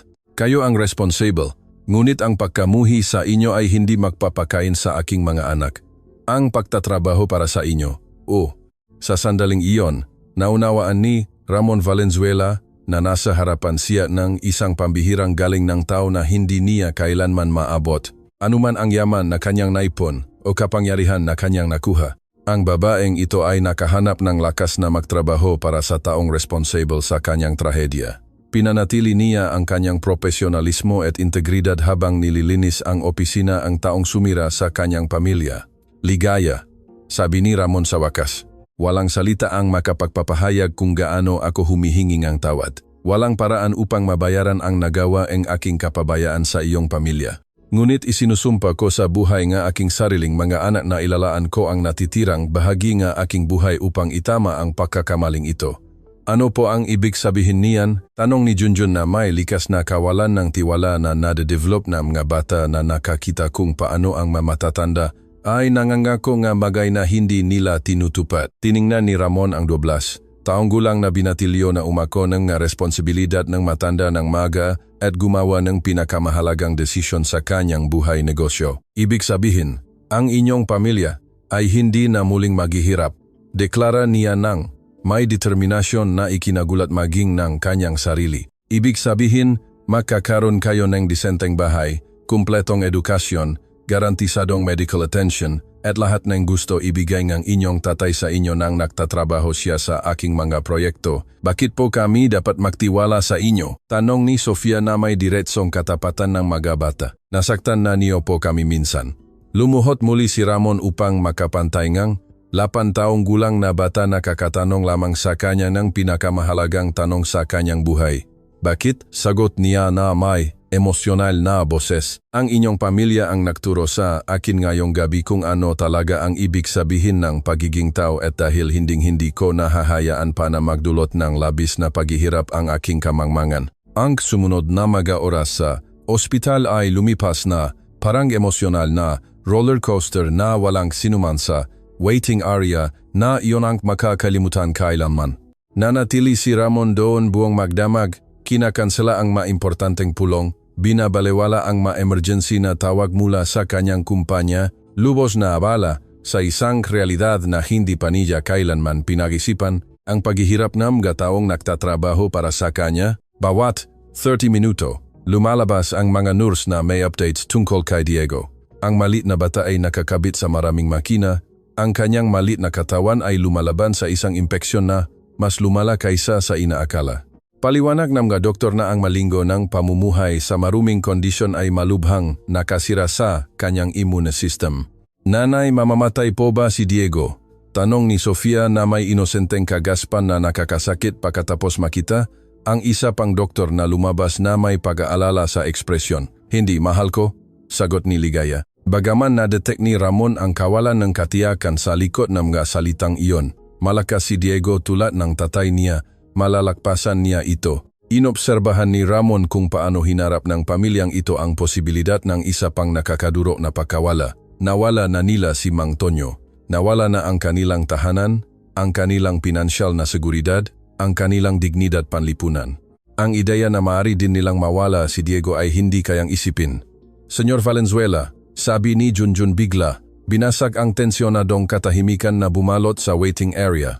Maari po ba akong magtanong? Oo naman, sagot ni Ramon, nagulat sa seryosong boses ng binatilyo. May anak po ba kayo? Ang tanong ay tumama kay Ramon na parang suntok sa sikmura. Oo, mayroon siyang anak. 2 teenager na nakatira sa isang mansyon na pumapasok sa mamahaling pribadong eskwela na hindi kailanman nakaharap ng isang tunay na kahirapan sa kanilang pribilehiyong buhay, mga anak na mas kilala siya bilang tagapagbigay ng pera kaysa sa isang presenteng ama. Oh, pagamin niya na mahina ang boses. Mayroon akong 2 anak. Si Marco ay 16 taong gulang at si Bia ay 14. Alam po ba nila kung nasaan kayo ngayon? Patuloy ni Junjun na may emosyonal, na talino na nade-develop NG megabata na nakakita na naenega napakarami. Hindi, kumpisal ni Ramon. Napagtanto na hindi man lang niya naisip na kontakin ang kanyang sariling pamilya para ipaliwanag ang kanyang pagkawala. Marahil ay akala nila ay nasa isang pulong na negosyo ako o naglalakbay para sa trabaho. Tulad ng dati, ulit ni Sofia na may tunay na kuryosidad.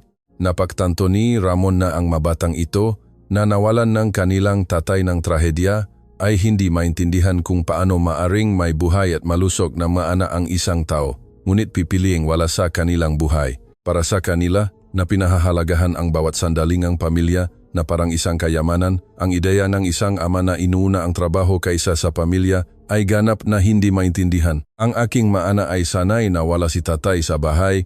Paliwanag ni Ramon na nararamdaman ang lumalaking kahihiyan sa pagpapahaya ng katotohanan ito. Palagi kong inisip na responsibilidad ko ay kumita ng pera para ibigay ang lahat ng kanilang kailangan. Malalaking bahay, mamahaling sasakyan, bakasyon sa Europa. Pero niyayakap niyo po ba sila? Tanong ni Sofia na may pakasimpol na direktang tumatama sa puso ng mahalagang bagay.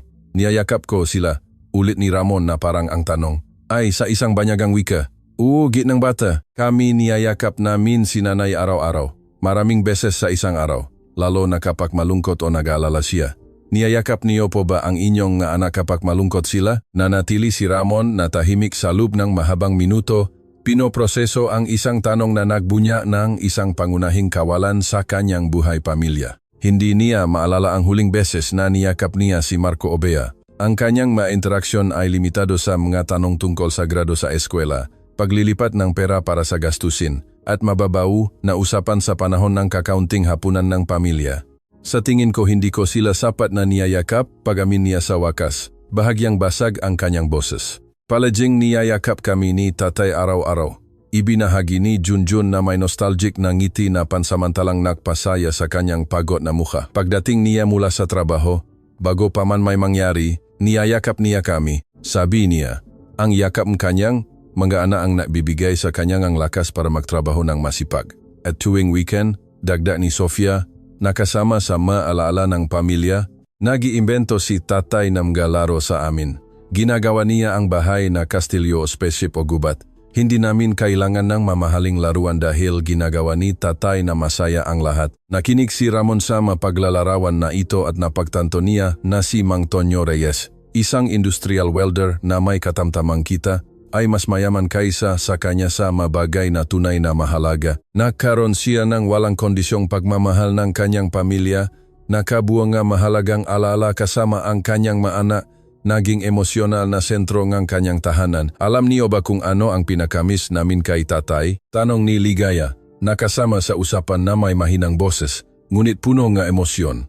Ano? Tanong ni Ramon, naghahanda para sa isa pang leksyon tungkol sa kung ano talaga ang ibig sabihin ng pagiging tatay. Ang makwento, sagot ni Ligaya na may ngiti na pinaksamang kagalakan at kalungkutan. Bawat gabi, si Mang Tonyo ay nag-iimbento ng iba't ibang kwento para sa mabata. Mga kwento kung saan sila ang bida, kung saan sila lumalagpas sa mga hadlang, kung saan sila natututo nga mahalagang leksyon tungkol sa pagiging mabuting tao. Nag-iimbento siya, tanong ni Ramon, nabiyani sa isang konsepto na hindi pa niya kailanman pinag-isipan. Ganap, kumpirma ni Junjun. Sabi ni tatay, ang pinakamagagandang kwento ay ang mga nagmumula sa puso, hindi sa mga libro. Nakukwento siya sa amin ng mga adventures, kung saan si Diego ay isang superhero na kayang lumipad, kung saan si Sofia ay isang prinsesa na nagliligtas ng mga kaharian, kung saan ako ay isang explorer na nagdidiskubre ng mga bagong mundo. At palagi dagdag ni Sofia na may lumalaking sigasik. Sa dulo ng bawat kwento, sinasabi ni tatay sa amin na sa totoong buhay ay mas espesyal pa kami kaysa sa makwento dahil kami ay kanyang tunay na anak. Pakiramdam ni Ramon ay nagsimulang umagos muli ang luha. Ang mabatang ito ay nawalan ng ama na hindi lang nagmahal sa kanila, kundi namuhunan ng oras, pagkamalikhain, at emosyonal na enerhiya sa pagpapayaman ng kanilang imahinasyon, sa pagpapadama sa kanila na mahalaga sila, sa pagbuo kanilang pagpapahalaga sa sarili araw-araw. Kailanman po ba humingi ang inyong nga anak na kwentuhan niyo sila? Tanong ni Ligaya na may tunay na kuryosidad, hindi pagamin ni Ramon. Palagi silang may TV sa kanilang mga kwarto, video games, computer. Hindi ko naisip na gugustuhin nila ang isang bagay na simple tulad ng pagkukwento ng tatay sa kanila.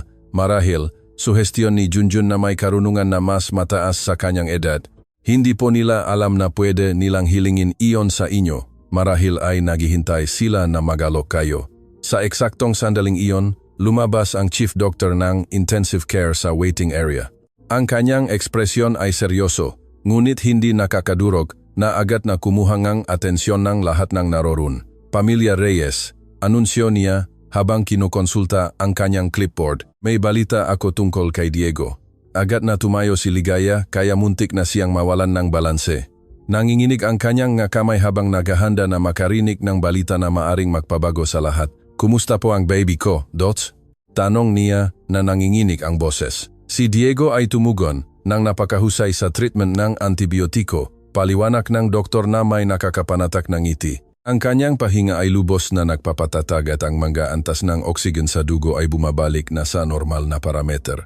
Ang gaanong ginhawa ang nadama ng pamilya ay napakaramdam kaya't naramdaman ito ni Ramon ng pisikal. Bumagsak muli si Ligaya sa kanyang silya. Sa pagkakataong ito ay purong pasasalamat, habang si Junjun at Sofia ay niyakap ang isa't isa, umiyak sa kagalakan. Ibig sabihin po ba niyan, magiging maayos na siya? Tanong ni Sofia na nangangailangan ng lubos na kumpirmasyon. Ibig sabihin, nalagpasan natin ang agarang krisis, patuloy ng doktor. Gayunpaman, kailangan manatili si Diego sa ospital sa Lubnang, hindi bababa sa 1 linggo pa upang masiguro na ganap na nawala ang impeksyon at pagkatapos ng discharge, mangangailangan siyang espesyal na pag-alaga sa bahay. Anong klaseng espesyal na pag-alaga? Tanong ni Ligaya. Bagaman nahinuha ni Ramon kung saan patungo ang usapan, kailangan ni Diego na manirahan sa isang kapaligiran na ganap na walang kahalumigmigan, amag at air pollution, paliwanag ng doktor na may profesional na seryosong, nangahulugan na walang espasyo para sa negosasyon. Ang kanyang magabaga ay malubhang, naapektuhan ng matagal na pagkakalantad sa hindi angkop na kondisyon ng kapaligiran. Ang pagbabalik ng sakit ay maring maging malubha. Ang katahimikan na sumunod ay nakakadurog. Alam ngang lahat sa sala na iyon na ang abandonadong bahay kung saan nakatira ang pamilya Reyes ay hindi man lang sumusunod sa mga medikal na kinakailangan na iyon.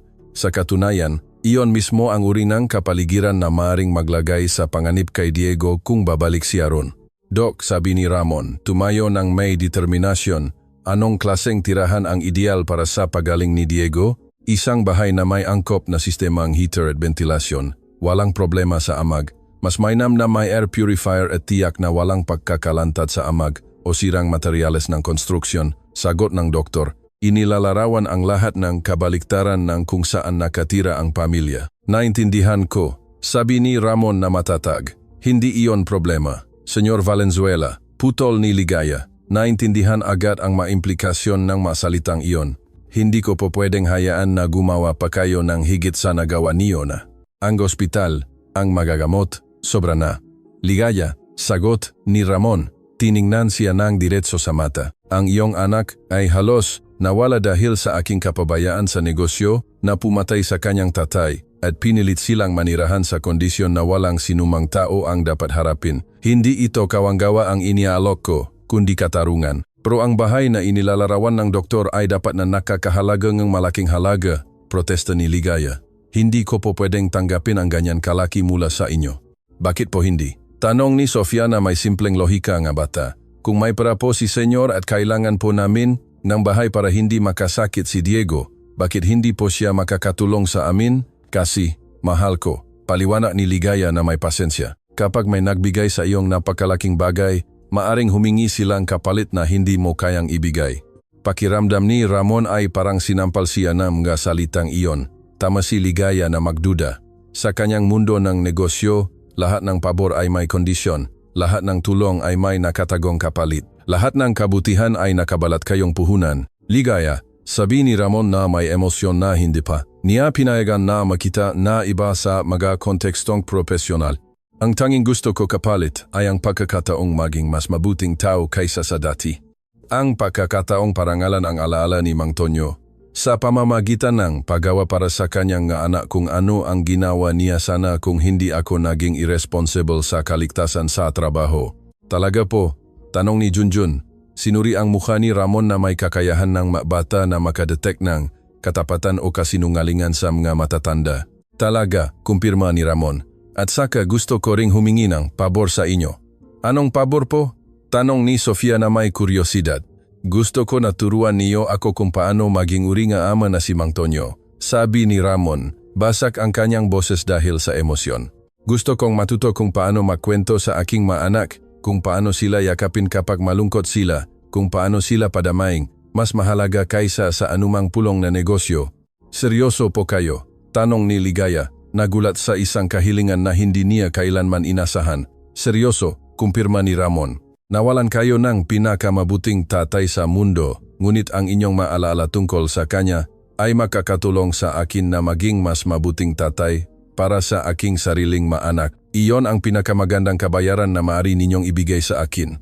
Sa unang pagkataon mula nang magsimula ang mahabang gabing ito ngamga pagbubunyag, ngumiti si Ligaya ng may tunay na pag-asa. Sa tingin ko, sabi niya sa wakas, si Mang Tonyo ay labis na ipagmamalaki na malaman na ang kanyang pamana ay makakatulong sa isa pang pamilya na makahanap ng kanilang sarili. 3 araw pagkatapos ngang pangako sa ospital, nakatayo si Ramon Valenzuela sa harap ngang isang magandang 2 palapag na bahay sa Greenwood Subdivision, hawak ang mga susi sa isang kamay at isang kontrata ng pagbili sa kabilang kamay. Hindi ito isang pabigla-biglang desisyon. Gumugol siya ng 72 oras sa masusing paghahanap sa bawat detalye upang mahanap ang perpektong tahanan para sa pamilya Reyes. Ang bahay ay may lahat ng inilarawan ng doktor para sa pagaling ni Diego. Sistema ng central heating at ventilation, air purifier sa bawat kwarto, malalaking bintana na nagpapapasok ng saganang natural na liwanag, at ang pinakamahalaga, itinayo lamang 2 taon na ang nakakaraan gamit ang mga materyales na ganap na walang kahalumigmigan at amag, ngunit si Ramon ay lumagpas pa sa mga medikal na kinakailangan. Ang ari-arian ay may 4 na malalaking kwarto, 2 kumpletong banyo. Modernong kusina na may bagong appliances, isang likod bahay kung saan ligtas na makakalaro ang mga bata at matatagpuan sa isang lugar na may mahuhusay na pampublikong paralan. Ito ang eksaktong uri ng tahanan na pinangarap ni Mang Tonyo Reyes na ibigay sa kanyang pamilya. Sigurado po ba kayo rito, Senyor Valenzuela? Tanong ni Aling Nena Cruz, ang gaente NG Real Estate na umawag sa Express Purchase.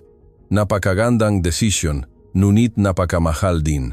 Ang ari-arian na ito ay nakakahalagang higit sa kinikitan maraming tao sa loob ng 10 taon.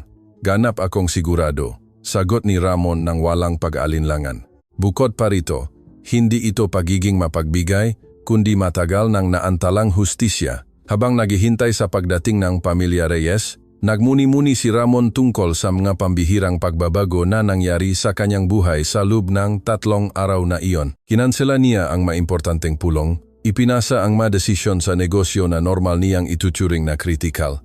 At sa unang pagkakataon sa loob ng maraming taon, inuna niya ang pangangailangan ng ibang tao kaysa sa kanyang sariling ambisyon sa pinansyal. Higit sa lahat, nagkaroon siya ng pinakatapat na usapan sa kanyang buhay kasama ang kanyang sariling maanak. Ang nakaraang gabi, dumating siya sa kanyang mansyon bago mag-alas 8 gabi sa unang pagkakataon sa loob ng ilang buwan. Si Marco at B.I. mag-isa kumakain sa main dining area tulad ng kanilang nakasanayang routine habang siya ay karaniwang nagtatrabaho hanggang gabing-gabi o dumadalo sa mga event ng negosyo. Tatay, sabi ni Bea, nagulat na makita siyang dumating ng maaga. Maayos po ba ang lahat sa kumpanya? Hindi po namin kayo inaasahan hanggang weekend. Ang salitang iyon ay dinurok ang kanyang puso. Ang kanyang sariling maanak ay nagulat na makita siya sa bahay sa loob ng linggo, na parang ang kanyang pagiging ama ay isang pambihirang kaganapan na paminsan-minsan lang nangyayari. Kailangan ko kayong kwentuhan ng isang napakahalagang bagay, sabi niya sa kanila, umupo sa kanila sa unang pagkakataon sa loob ng ilang buwan. At kailangan kong humingi ng tawad sa uringang tatay na ako hanggang ngayon. Sa sumunod na 2 oras, ikinwento niya sa kanila ang buong istorya.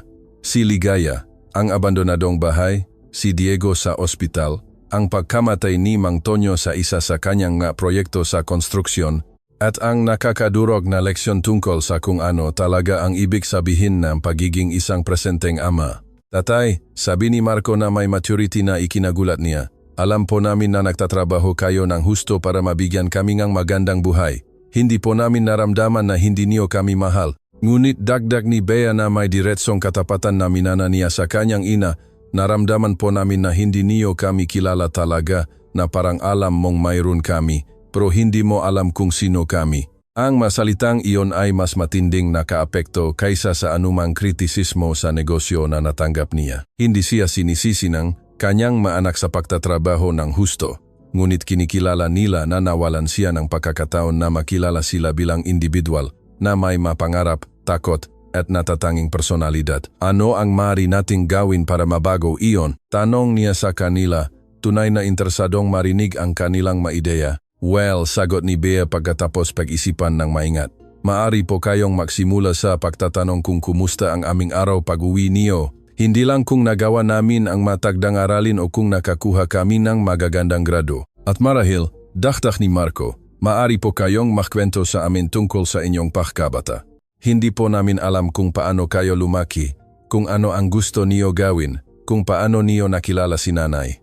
Ipinangako ni Ramon na magbabago ang lahat ng iyon at nagsimula siya ng gabing iyon sa pagkukwento tungkol sa kanyang sariling pagkabata, tungkol sa mga pagkakamali na nagawa niya sa pag-prioritize ng pinansyal na tagumpay kaysa sa relasyon ng tao at tungkol sa kung paano ang isang pamilya sa krisis ay nagturo sa kanya ng mga leksyon na walang eskwela ng negosyo ang makapag-aalok. Ngayon nakatayo sa harap na bagong bahay na Pamilya Reyes, naramdaman ni Ramon ang halo na kaba at emosyon na hindi pa niya naranasan mula nang siya ay isang batang entrepreneur na bumubuo ang kanyang unang kumpanya. Ngunit sa pagkakataong ito, ang tagumpay ay hindi susukatin sa kita sa ekonomiya, kundi sa ngiti ng isang ina na sa wakas ay makapagbibigay sa kanyang maanak ng isang disenteng tahanan. Tumigil ang taxi sa harap ng bahay eksakto alas 2 ng hapon, tulad ng napakasunduan. Si Diego ay na-discharge na sa ospital ng umagang iyon at bagaman mukha pa rin siyang marupok,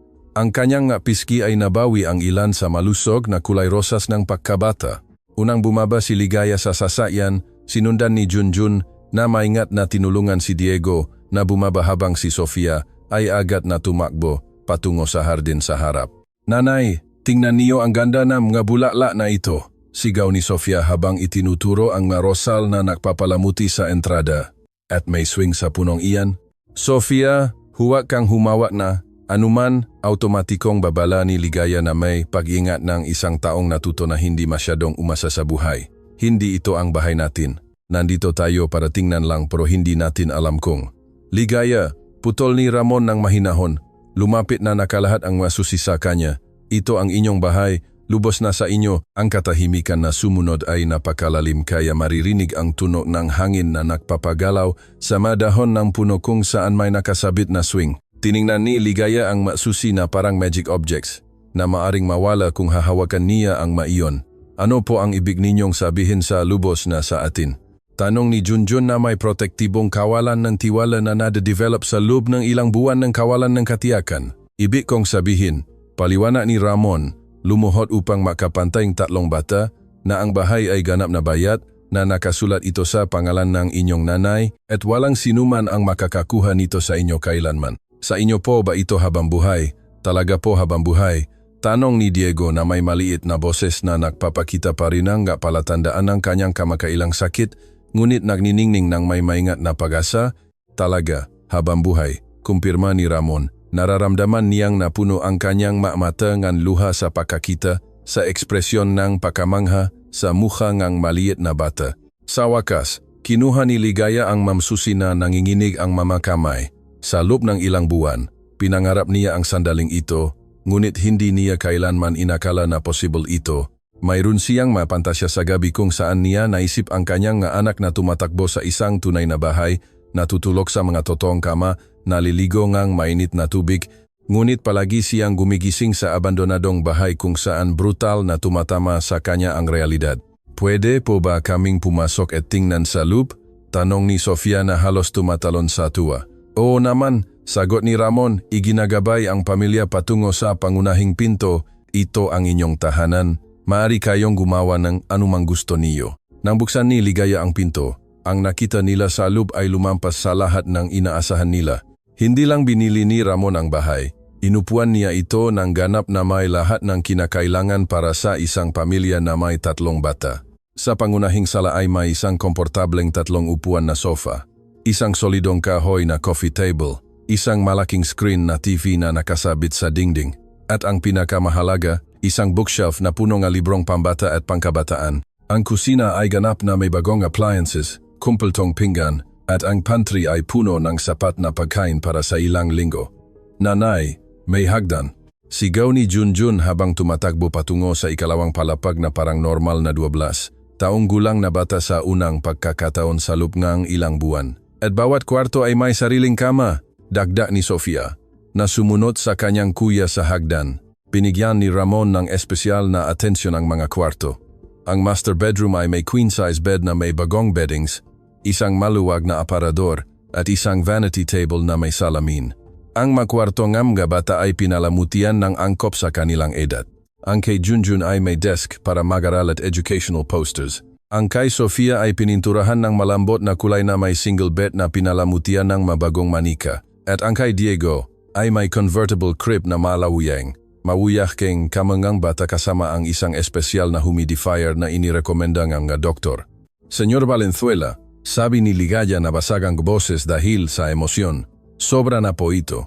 Higit pa ito sa pinangarap ko kailanman na ibigay sa aking maanak. Hindi ko po alam kung paano namin kayo mababayaran balang araw. Ligaya, sagot ni Ramon, umupo sa tabi niya sa bagong sofa. Naalala mo ba ang sinabi mo sa akin sa ospital kung bakit mo piniling magtrabaho para sa akin sa halip na maganap ng paghihiganti? Dahil ang paghihiganti ay hindi magpapakain sa aking maanak, ulit ni Ligaya, naalala ang kanyang sariling masalita. Eksakto, patuloy ni Ramon. Well, ang bahay na ito ay hindi paghihiganti sa ginawa ng aking kumpanya kay Mang Tonyo. Ang bahay na ito ay ang aking paraan upang parangalan ang kanyang alaala, siguraduhin na ang kanyang maana ay makaroon ng maoportunidad na gusto niyang ibigay sa kanila. Nanay, halika tingnan mo ang kwarto ko. Sigaw ni Diego mula sa itaas. Ang kanyang boses ay puno ng kagalakan na hindi pa nila naririnig sa loob ng ilang buwan. Nang umakyat sila sa ikalawang palapag, nakita nila ang tatlong bata na nag-explore sa kanilang magabagong kwarto na may purong pagkamangha. Natuklasan ni Diego na ang kanyang kama ay may side rails para maiwasan ang pagkahulog, ngunit maaari ring alisin kapag siya ay mas malaki na. Si Sofia ay niyakap ang isang bagong manika na nakita niya sa kanyang kama. Sinusuri ni Junjun ang mga libro sa kanyang desk, mga librong angkop sa kanyang edad at educational level. Talaga po bang sa akin ang lahat ng librong ito? Tanong ni Junjun hawak ang isang encyclopedia ng natural science. Sa iyo yan, kumpirma ni Ramon. At mayroon pang malibro sa ibaba sa libraryng pamilya. Naisip ko na marahil gusto mong magbasa nga mga kwento sa iyong mga kapatid tulad ng ginawang tatay mo. Napuno ang mga mata ni Junjun ngang luha. Sa loob ng ilang buwan, umako siyang maresponsibilidad na matanda dahil sa pangangailangan, ngunit ngayon ay inaalok siya nga pagkataon na maging isang kuya sa normal na sitwasyon upang alagaan si Diego at Sofia mula sa pagmamahal sa halip na desperasyon. Senyor Valenzuela, sabi ni Junjun na may seryosong nakakantig. Maari po ba akong magtanong? O naman, alam po ba ang inyong maanak ang ginagawa niyo para sa amin? Ang tanong ay nagulat kay Ramon dahil nagbunyag ito na iniisip ni Junjun hindi lang ang kanyang sariling pamilya, kundi pati na rin kung paano ang maaksyon na ito ay makakaapekto sa ibang tao. Oh, sagot ni Ramon. Ikinwento ko sa kanila ang buong istorya niyo at alam nila na nagturo kayo sa akin ng mga napakahalagang leksyon tungkol sa kung ano ang ibig sabihin ng pagiging isang pamilya. Anong klaseng leksyon po? Tanong ni Sofia, nakasama sa usapan na may likas na kuryosidad ng mga bata. Nagturo kayo sa akin na ang pagyakap sa mga anak ay mas mahalaga kaysa sa pagbili ng mamahaling bagay, paliwanag ni Ramon. Nagturo kayo sa akin na ang pagkukuwento sa bahay ay mas mahalaga kaysa sa pagtatrabaho ng habing-habi. Nagturo kayo sa akin na ang pagkakilala sa mga pangarap ng aking mga anak ay mas mahalaga kaysa sa pagkitang ng mas maraming pera. Niyayakap niyo po ba ng mas madalas ang inyong mga anak? Tanong ni Diego na may inosenteng diretsong tanong na tanging mabata lang ang nagtataglay. Nagsimula na ako, kumpirma ni Ramon na may tunay na ngiti. Kagabi niyakap ko si Marco at Bea sa unang pagkakataon sa loob ng ilang buwan. At alam niyo ba kung ano ang natuklasan ko? Ano? Tanong ng tatlong bata ng sabay-sabay. Na sila rin ay nangangailangan ng yakap na iyon, ngunit hindi nila alam kung paano hilingin sa akin. Si Ligaya, na nakikinig sa usapan na ito habang na-explore sa master bathroom gamit ang kanyang bagong shower at mainit na tubig, ay lumapit sa grupo na may luha na umagos sa kanyang mapisngi. Senyor Valenzuela, sabi niya na may boses na puno ng emosyon. Si Mang Tonyo ay labis na ipagmamalaki na malaman na ang kanyang istorya ay tumutulong sa isa pang pamilya na makahanap ng kanilang sarili. Talaga po bang naniniwala kayo doon? Tanong ni Ramon na tunay na nangangailangan ng kumpirmasyong iyon. Ganap, sagot ni Ligaya ng walang pag-aalinlangan. Palaging sinasabi ni Mang Tonyo na ang matrahedya ay may kahulugan, lamang kung gagawin natin itong oportunidad para maging mas mabuti ang mundo. Nanay, sabi ni Sofia bigla, pwede po ba nating imbitahan si Senyor Valenzuela at ang kanyang mga anak na maghapunan dito balang araw para makilala natin sila at marahil ay turuan silang ilang laro na itinuro sa amin ni tatay. Ang suhestiyon ay ganap na ikinagulat ni Ramon. Ang mabatang ito na napakaraming nawala, na napakaraming nagdusa dahil sa kapabayaan ng kanyang kumpanya, ay nag-aalok ngayon na ibahagi ang kanilang bagong kaligayahan sa kanyang pamilya. Ito ay isang antas ng pagiging mapagbigay at pagpapatawad na lubos na nagpasaya sa kanya. Gusto ko iyan, sagot ni Ramon. At sigurado ako na gustong-gusto rin ni Marco at Bea na makilala kayo. Pwede po ba nating ipakita sa kanila kung paano kami tinuruan ni tatay na gumawang puppet show, bulalas ni Sofia na may lumalaking sigasig.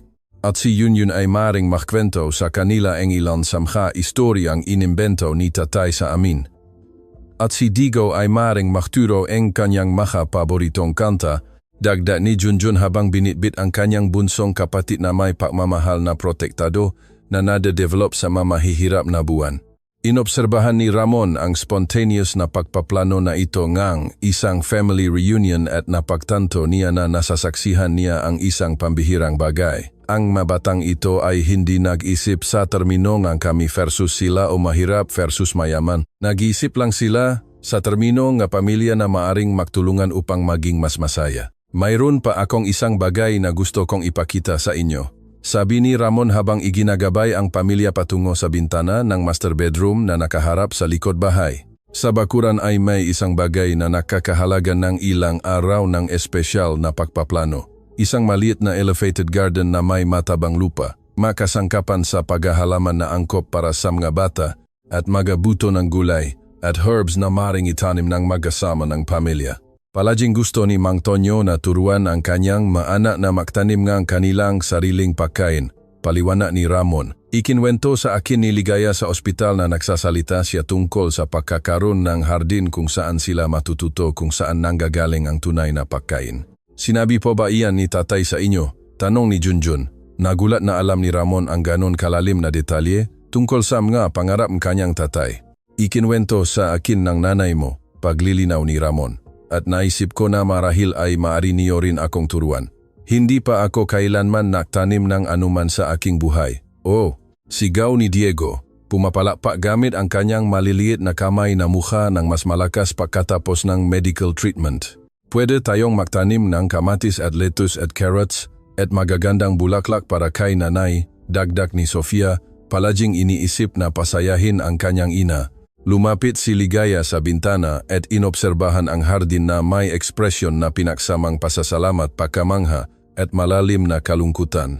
Iyon mismo ang pinangarap ni Mang Tonyo para sa kanyang pamilya at bagaman hindi siya pisikal na naroroon upang makita iyon, ang kanyang espiritu at mga halaga ay ganap na buhay sa sandaling ito. Mang Tonyo, bulong niya ng mahina, nakikipag-usap sa kanyang yumaong asawa na parang nakakarinig ito sa kanya. Ang ating mga anak ay sa wakas ay may tahanan na gusto mong ibigay sa kanila. Napagtanto ni Ramon na nasasaksihan niya ang isang sagradong sandali, isang instant kung saan ang pagmamahal ay lumalagpas sa kamatayan at kung saan ang pangarap na ipinagpaliban ay sa wakas ay natutupad. Hindi lang isang bahay ang ibinibigay niya. Ito ay ang materialisasyon ng pag-asang isang tatay na namatay ng maaga, ngunit ang kanyang pamana ay patuloy na mabubuhay sa kanyang nga anak. Ligaya, sabi ni Ramon, sa wakas, may isang kondisyon para sa bahay na ito. Ang instant na takot na lumitaw sa mamatang babae ay dinurok ang kanyang puso, ngunit kinakailangan na itatag ang espesipikong kondisyon na ito. Anong kondisyon po? Tanong niya na nanginginig ang boses. Napayagan mo akong baguhin ang lahat ng patakaran sa kaligtasan sa trabaho sa Valenzuela Industries. Sagot ni Ramon ng may lubos na seryoso. Natulungan mo akong magpatupad ng mga protokol na magagarantiya na walang ibang manggagawa ang magdurusa tulad ng dinanas ni Mang Tonyo. na gawin mo ang trahedya na iyong asawa na maging kaligtasan ng ibang manggagawa. Tiningnan siya ni Ligaya sa loob ng mahabang segundo. Pinoproseso ang lawa ng kanyang ipinapanukala. Seryoso po kayo? Tanong niya sa wakas. Ganap na seryoso, kumpirma ni Ramon. Gusto ko na si Mang Tonyo Reyes ang maging pangalan ng pinakamahigpit na programa sa kaligtasan sa trabaho sa buong industriya ng konstruksyon. Sa unang pagkakataon mula nang mawala ang kanyang asawa, naramdaman ni Ligaya na ang trahedya na sumira sa kanyang buhay ay sa wakas ay makakaroon na layunin na pararangalan ang alaala ni Mang Tonyo sa pinakamakahulugang paraan na possible. Tinatanggap ko, sabi niya na matatag ang boses. Tinatanggap ko ng buong puso. Ang unang hapunan ng pamilya sa pagitan ng pamilya Valenzuela at Reyes ay naganap 1 linggo pagkatapos ng pagbibigay ng bahay. Dumating si Ramon alas 6 gabi kasama si Marco at Bea. May dalang bulaklak para kay Ligaya at educational toys para sa 3 bata. Ang kanyang mag-aana ay kinakabahan buong araw, hindi alam kung ano ang aasahan mula sa pamilyang ito na lubos na nagpabago sa kanilang tatay. Ang bahay na isang beses ay isang imposibleng pangarap. Ngayon ay punong buhay at init ng tao. Ang amoyng nilutong pagkain ay humalo sa tunog ng tawanan ng gabata, lumilihang isang tunay na atmosfera ng tahanan na walang mansyon ang makakakopya. Malaki ang pagbabago ni Diego. Ang kanyang mapisngi ay may maluso na kulay at ang kanyang paghinga ay malinaw at malakas. Tatay, bulong ni Bea habang naglalakad sila patungo sa pangunahing pinto. Kinakabahan po ba kayo? Medyo, pag-amin ni Ramon ng matapat, ngunit ito ay isang magandang kabar, tulad ng kapag malapit ka ng maranasan ang isang espesyal na bagay. Binuksan ni Ligaya ang pinto ng may nagniningning na ngiti na kabaliktaran ng desperadong babay na nakita ni Ramon sa ospital ilang linggo na ang nakakaraan.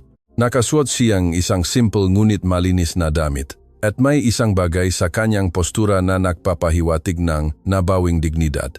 Maligayang pagdating sa aming tahanan, sabi niya na may tunay na init na agad na nagpa-comfortable kay Marco at Bea. Ang unang ilang minuto ay tiyak na hindi comfortable. Si Marco at Bea, nasanay sa formal na hapunan na hinahain ng mga domestic helper, ay natagpuan ang kanilang sarili sa isang kusina kung saan ang pamilya mismo ang naghahanda ng pagkain at kung saan inaasahan na lahat ay makikilahok sa paghahanda ng hapagkainan. Kailangan po ba niyo ng tulong sa anuman? Tanong ni Marco na hindi eksaktong alam kung paano mag-alok ng tulong sa isang kapaligiran na ibang-iba sa kanyang nakasanayan. Oo naman, sagot ni Hunjun na may sigasig. Maaari mo ba akong tulungan na dalhin ang mga plato sa mesa? Sa aming pamilya, lahat kami ay nagtutulungan sa lahat. Inobserbahan ni Bea na nabiyani kung paano tinulungan ni Sofia si Diego na magugas ng kamay bago kumain, kung paano sinuri ni Junjun na handa na ang lahat, kung paano coordinated ni Ligaya ang mga aktibidad ng may kahusayan na nakmumula sa pagmamahal sa halip na higpit. Ito ay isang ganap na bagong uri ng dynamics ng pamilya para sa kanya. Ang hapunan ay binubuo ng mga simpleng putahe, ngunit inihanda ng maingat. Adobong manok, kanin, sinigang, sariwang gulay mula sa hardin na sinimulan nilang taniman, at bagong lutong tortillas. Walang anumang mamahalin. Ngunit ang bawat kagat ay may lasa na nagpapahiwatig ng oras na inilaan, na atensyon na ibinigay, ng pagkain na inihanda bilang isang gawangang pagmamahal. Sa aming pamilya, paliwanag ni Ligaya habang nahahain ng maplato. Mayroon kaming tradisyon para sa hapunan. Bawat isa ay magbabahagi ng isang magandang nangyari sa kanya sa araw na iyon at isang bagay na pinagpapasalamat niya. Isang maganda at isang pinagpapasalamat, ulit ni Bea na parang isang ganap na banyagang konsepto. O, kumpirma ni Diego na may nakakahawang kagalakan ng mamalilit na bata. Ako ang unang magsisimula dahil ako ang pinakamaliit. Isang magandang nangyari sa akin ngayon ay nakatakbo ako sa hardin nang hindi napapagod at nagpapasalamat ako dahil hindi na masakit ang dibdib ko kapag humihinga. Ang pagkasimple at lalim na mga salitang iyon ay nakaapekto kay Marco at Bea. Ang 5 taong gulang na batang ito na nasa bingit ng malubhang sakit ilang linggo na ang nakakaraan ay nakahanap ng kagalakan sa pahinga ng normal at pagtakbo ng walang sakit. Ang kanilang sariling araw-araw na alalahanin tungkol sa grades, video games, at social plans ay tila walang kabuluhan kung ikukumpara. Ako naman Anunsyo ni Sofia, isang magandang nangyari sa akin ay nakahanap ako ng paru-paro sa aming hardin at nanatili ito sa aking daliri ng matagal at nagpapasalamat ako dahil mayroon akong sariling kwarto kung saan ko may lalagay ang lahat ng aking mga kayamanan. Anong klaseng makayamanan? Tanong ni Bea na may tunay na kuryosidad. Magagandang bato na nakikita ko sa hardin, mga dahon na may interesting na hugis, mga drawing na ginagawa ko para kay nanay. Paliwanag ni Sofia ng seryoso, palaging sinasabi ni tatay na ang pinakamahalagang kayamanan ay hindi nabibili ng pera. Patuloy ni Junjun, isang magandang nangyari sa akin ay naintindihan ko ng lubos ang aking takdang aralin sa matematika nang walang tulong at nagpapasalamat ako dahil maari akong mag-aral sa aking sariling desk nang walang ingay na nakakaistorbo sa akin. Ngumiti si Ligaya ng may maternal pride bago magsalita. Isang magandang nangyari sa akin ngayon ay nakita kong masaya si Diego na naglalaro sa hardin at nagpapasalamat ako dahil mayroon akong mga anak na may ligtas na tahanan kung saan sila makalalaki at makapangarap. Napalingon ang lahat kay Ramon, Marco at B. Oras na nila upang makibahagi sa tradisyong itong pamilya, ngunit wala ni isa sa kanila ang nagmuni-muni kailanman tungkol sa kanilang araw sa ganitong paraan. Ako, hindi pa namin kailanman ginawa ito. Pag-amin ni Ramon ng matapat. Ngunit gusto kong subukan. Isang magandang nangyari sa akin ngayon ay nakita ko ang ngiti ni Diego nang tumakbo siya patungo sa pinto upang salubungin kami. At nagpapasalamat ako dahil itinuturo niyo sa akin kung paano maging mas mabuting tatay. Nagatubili si Marco bago magsalita. Sa tingin ko, isang magandang nangyari sa akin ay nakilala ko si Junjun at napagtanto ko na may mga taong kasing edad ko na mas mature at responsible kaysa sa akin at nagpapasalamat ako dahil natututo na si tatay na maglaan ng mas maraming oras sa amin. Si Bea ang huli. Isang magandang nangyari sa akin ay nakita ko kung paano inaalagaan ni Sofia si Diego. Nagpaisip ito sa akin kung paano ako magiging mas mabuting 8 at nagpapasalamat ako dahil ipinapakita ngang pamilyang ito sa akin kung ano talaga ang ibig sabihin ng pagmamahalan sa isa't isa. Ang katahimikan na sumunod ay puno ng init at koneksyon. Malinaw na may isang pangunahing bagay ang nagsimulang magbago sa dynamics ng parehong pamilya. Ngayon, anunsyo ni Junjun ng may sigasig. Oras na NG makakwento. Sa sumunod na oras, ibinahagi ng mga anak ni Ligaya ang mga istorya na madalas ikwento ni Mang Tonyo sa kanila, ngunit may special na twist. Inimbitahan nila si Marco at Biana maging mga karakter sa mga adventures. Nag-imbento si Sofia ng isang istorya kung saan si Bea ay isang prinsesang siyentipiko na nagliligtas ng makaharian gamit ang kanyang mga eksperimento. Gumawa si Junjun ng isang adventure kung saan si Marco ay isang explorer na nagdidiskubre ng mga nawawalang sibilisasyon. Si Diego, sa tulong ng kanyang mga kapatid, ay nakwento kung saan lahat sila ay mga superhero na nagtutulungan upang gawing mas mabuti ang mundo. Inobserbahan ni Ramon ang interaksyon na ito at napagtanto niya na ang kanyang anak ay nakakaranas ng isang bagay na hindi pa nila kailanman naranasan. Ang purong kagalakan ng ibinahaging imahinasyon ng paglikha ng mga pantasyang mundo kasama ang ibang mabata na pagpapahalaga hindi sa kung ano ang kanilang pag-ari, kundi sa kung sino sila bilang tao. Tatay, tanong ni Bea nang matapos ang maistorya. Maaari po ba nating gawin ito sa bahay din? Ang hapunan na may pasasalamat at ang magakwento. Gusto ko iyan, sagot ni Ramon, nararamdaman niyang mas konektado sa kanyang mga anak kaysa sa dati. Habang lumalalim ang gabi, naging mas malalim ang usapan. Ikinwento ni Ligaya kina Marco at Bea tungkol kay Mang Tonyo. Hindi bilang isang trahedyang figura, kundi bilang isang mapagmahal na tatay na nagpuno ng kanilang buhay ng kagalakan at mahalagang aral. Ano po ang pinakamiss niyo sa kanya? Tanong ni Marco na may tunay na kuryosidad. Ang tawa niya, sagot ni Diego agad. Ang tatay ko ay malakas tumawa kapag naglalaro kami at ang buong bahay ay napupuno ng kaligayahan. Ang mayakap niya na parang oso, dagdag ni Sofia. Niyayakap niya kami ng napakalakas kaya't pakiramdam namin ay walang masamang mangyayari sa amin habang nasa kanyang mabisik kami. Ang mapayo niya, sabi ni Junjun na may seryosong katangian ng isang taong kailangang lumaki ng mabilis. Palagi niyang alam kung ano ang eksaktong sasabihin sa amin kapag may problema kami o kapag nalilito kami. Pero alam niyo ba kung ano ang pinakamagaling? Dagdag ni Ligaya na may ngiti na puno ng pagmamahal. Ang lahat ng bagay na iyan na namimiss namin kay tatay ay nananatiling buhay sa inyo. Si Diego ay may masayang tawa niya.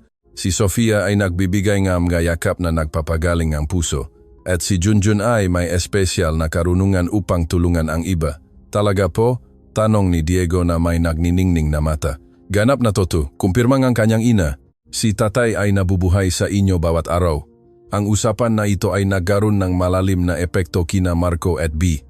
Napagtanto nila na binabalewala nila ang presensyang kanilang tatay nang hindi pinahahalagahan ang maoportunidad na bumuo nga alaala at makabuluhang koneksyon habang posible pa. Tatay, sabi ni Marco kalaunan ng gabing iyon habang pawi. Maari po tayong magsimulang gumawa ng magaynang makasama tuwing weekend, hindi mga mamahaling bagay, kundi mga bagay tulad ng ginawa ng tatay ni Junjun sa kanila.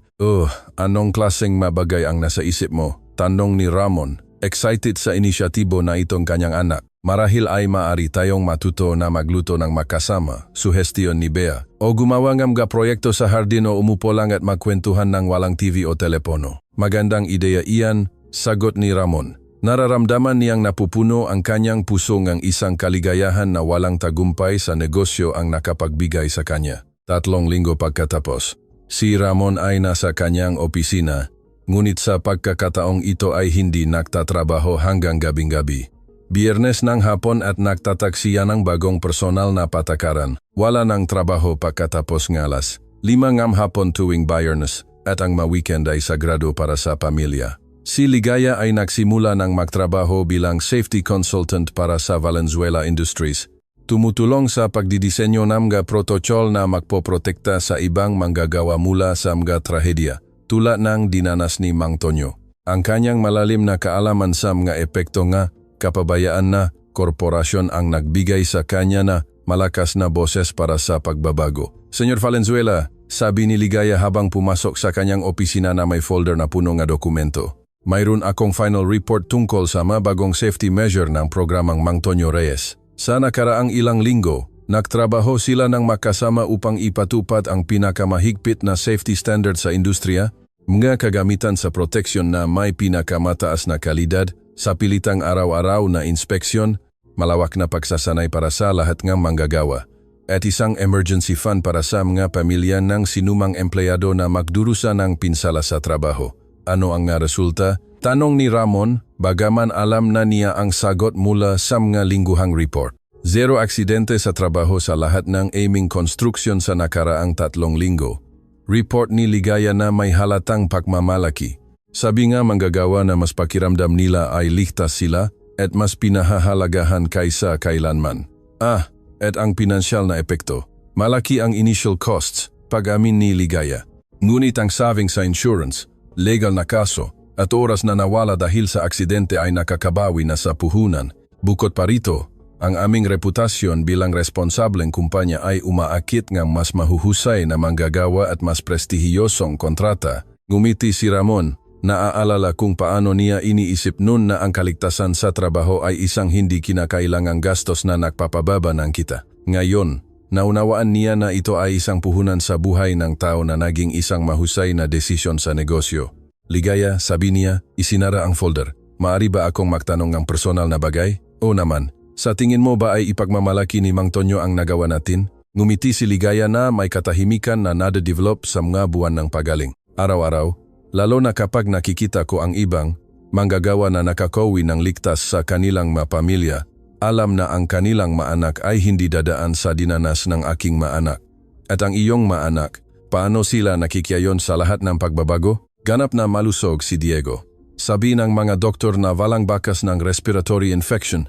Report ni Ligaya na may maternal joy. Si Sofia ay namumukatkat sa kanyang bagong eskwela. Sabi ngang kanyang maguro na siya ay isang matalino at mapagmahal na bata. At si Junjun? Ano ang nangyayari kay Junjun? Si Junjun ay nagugulat sa akin araw-araw. Patuloy ni Ligaya na may pagmamalaki. Nagsimula siyang magsalita tungkol sa pag-aaral ng civil engineering paglaki niya. Gusto niyang magdisenyo ng gusali na ganap na ligtas para sa lahat ng manggagawa. Seryoso? Sabi niya gusto niyang ipagpatuloy ang trabaho na sinimulan ng kanyang tatay at na tinutulungan niyo siyang tapusin. Paliwanag ni Ligaya. Gusto niyang ang pangalang Reyes ay maging kasing kahulugan ng ligtas na konstruksyon. Pakiramdam ni Ramon ay napuno ang kanyang mga mata ng luha. Ang anak ni Mang Tonyo ay hindi lang nalagpasan ang trahedya, kundi ginagawa niya itong inspirasyon upang ialay ang kanyang buhay sa pagprotekta sa iba. Ligaya, sabi niya sa wakas. Gusto kitang bigyan ng isang proposal. Anong klaseng proposal? Gusto kong magtatag ng isang University Scholarship Fund sa pangalan ni Mang Tonyo Reyes. Paliwanag ni Ramon na may lumalaking sigasig. Para sa mga anak na mga manggagawa sa konstruksyon na gustong mag-aral ng engineering, architecture o anumang karera na may kaugnayan sa paggawa ng industriya na mas ligtas. Seryoso po kayo, ganap na seryoso. At gusto ko na ikaw ang mamahala sa pondo na iyon, patuloy ni Ramon. Sino pa ang mas mahusay kaysa sa balo ni Mang Tonyo upang magpasya kung sinong nga kabataan ang nararapat sa oportunidad na gawing solusyon ang matrahedya? Nanatili si Ligaya na walang imik sa loop ng ilang minuto, pinoproseso ang lawa ng ipinapanukala ni Ramon.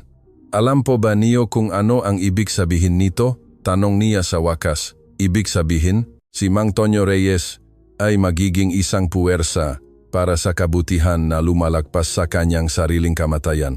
Sagot ni Ramon. Ibig sabihin, ang kanyang pamana ay magliligtas ng mabuhay sa loop ng mga henerasyon. Tinatanggap ko, sabi ni Ligaya na matatag at emosyonal ang boses. Tinatanggap ko ng buong puso at sa pangalan ni Mang Tonyo. Nang gabing iyon, sa bahay na ngayon ay puno ng buhay at kaligayahan. Muling naktipon ang dalawang pamilya para maghapunan. Ngunit sa pagkakataong ito ay may karagdagang tradisyon. Sa dulo ng hapunan, nagsindi sila ng isang espesyal na kandila bilang parangal kay Mang Tonyo Reyes. Tatay, sabi ni Sofia, nakikipausap sa kandila na parang nakakarinig si Mang Tonyo sa kanya. Ngayon po, ikinwento ni Senyor Ramon sa amin ang tungkol sa mas scholarship na tutulong sa ibang mga bata na mag-aral upang gumawa ng mas ligtas na trabaho. Ipinagmamalaki mo po ba kami? Sa sandaling iyon, na parang gusto ngang universo na sagutin ang tanong ng bata, isang mahinang simoy ng hangin ang nakpagalaw sa mga kurtina ng bintana na nakpasayaw sa apoy ng kandila ng espesyal. Nandito si tatay, bulong ni Diego na may ganap na katiyakan na mga maliliit na bata.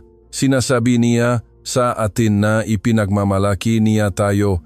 Inobserbahan ni Ramon ang eksena na ito at napagtanto niya na nasaksihan niya ang pinakapambihirang pagbabago sa kanyang buhay. Ang isang trahedya ay ginawang pagtubos. Ang isang kawalan ng hustisya ay ginawang hustisya. At ang isang kamatayan ay nagbigay buhay sa isang pamana na magpoprotekta sa hindi mabilang na mga pamilya sa hinaharap. Alam niyo ba kung ano ang pinakamagaling sa lahat nga istoryang ito? Sabi ni Ramon habang tinitingnan ang lahat ng mga batang naroon. Ano? Tanong nila ng sabay-sabay. Na si Mang Tonyo Reyes ay hindi lang magiging pangalan sa isang lapida, paliwanag ni Ramon na may malalim na emosyon. Siya ang magiging pangalan sa mga scholarship na tutulong sa mga kabataan na mag-aral. Siya ang magiging pangalan sa mga safety protocol na magliligtas na buhay.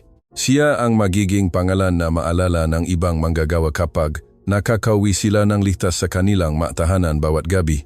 At siya ang magiging pangalan na ipagmamalaki nating dalhin habang buhay. Dagdag ni Junjun na may maturity na nade-develop sa pamamagitan ng kahirapan na ginawang layunin. Eksakto. Kumpirma ni Ramon. Si Mang Tonyo Reyes ay naging immortal hindi dahil pisikal siyang kasama natin, kundi dahil ang kanyang pagmamahal, ang kanyang mahalaga, at ang kanyang sakripisyo ay patuloy na gumagawa ngang mas mabuti sa mundo bawat araw. Sa sandaling iyon, na may dalawang pamilya na nagkakaisa sa isang hapagkainan, na may isang kandila na nagpaparangal sa alaala ng isang mabuting tao, at na may kinabukasan na nagniningning.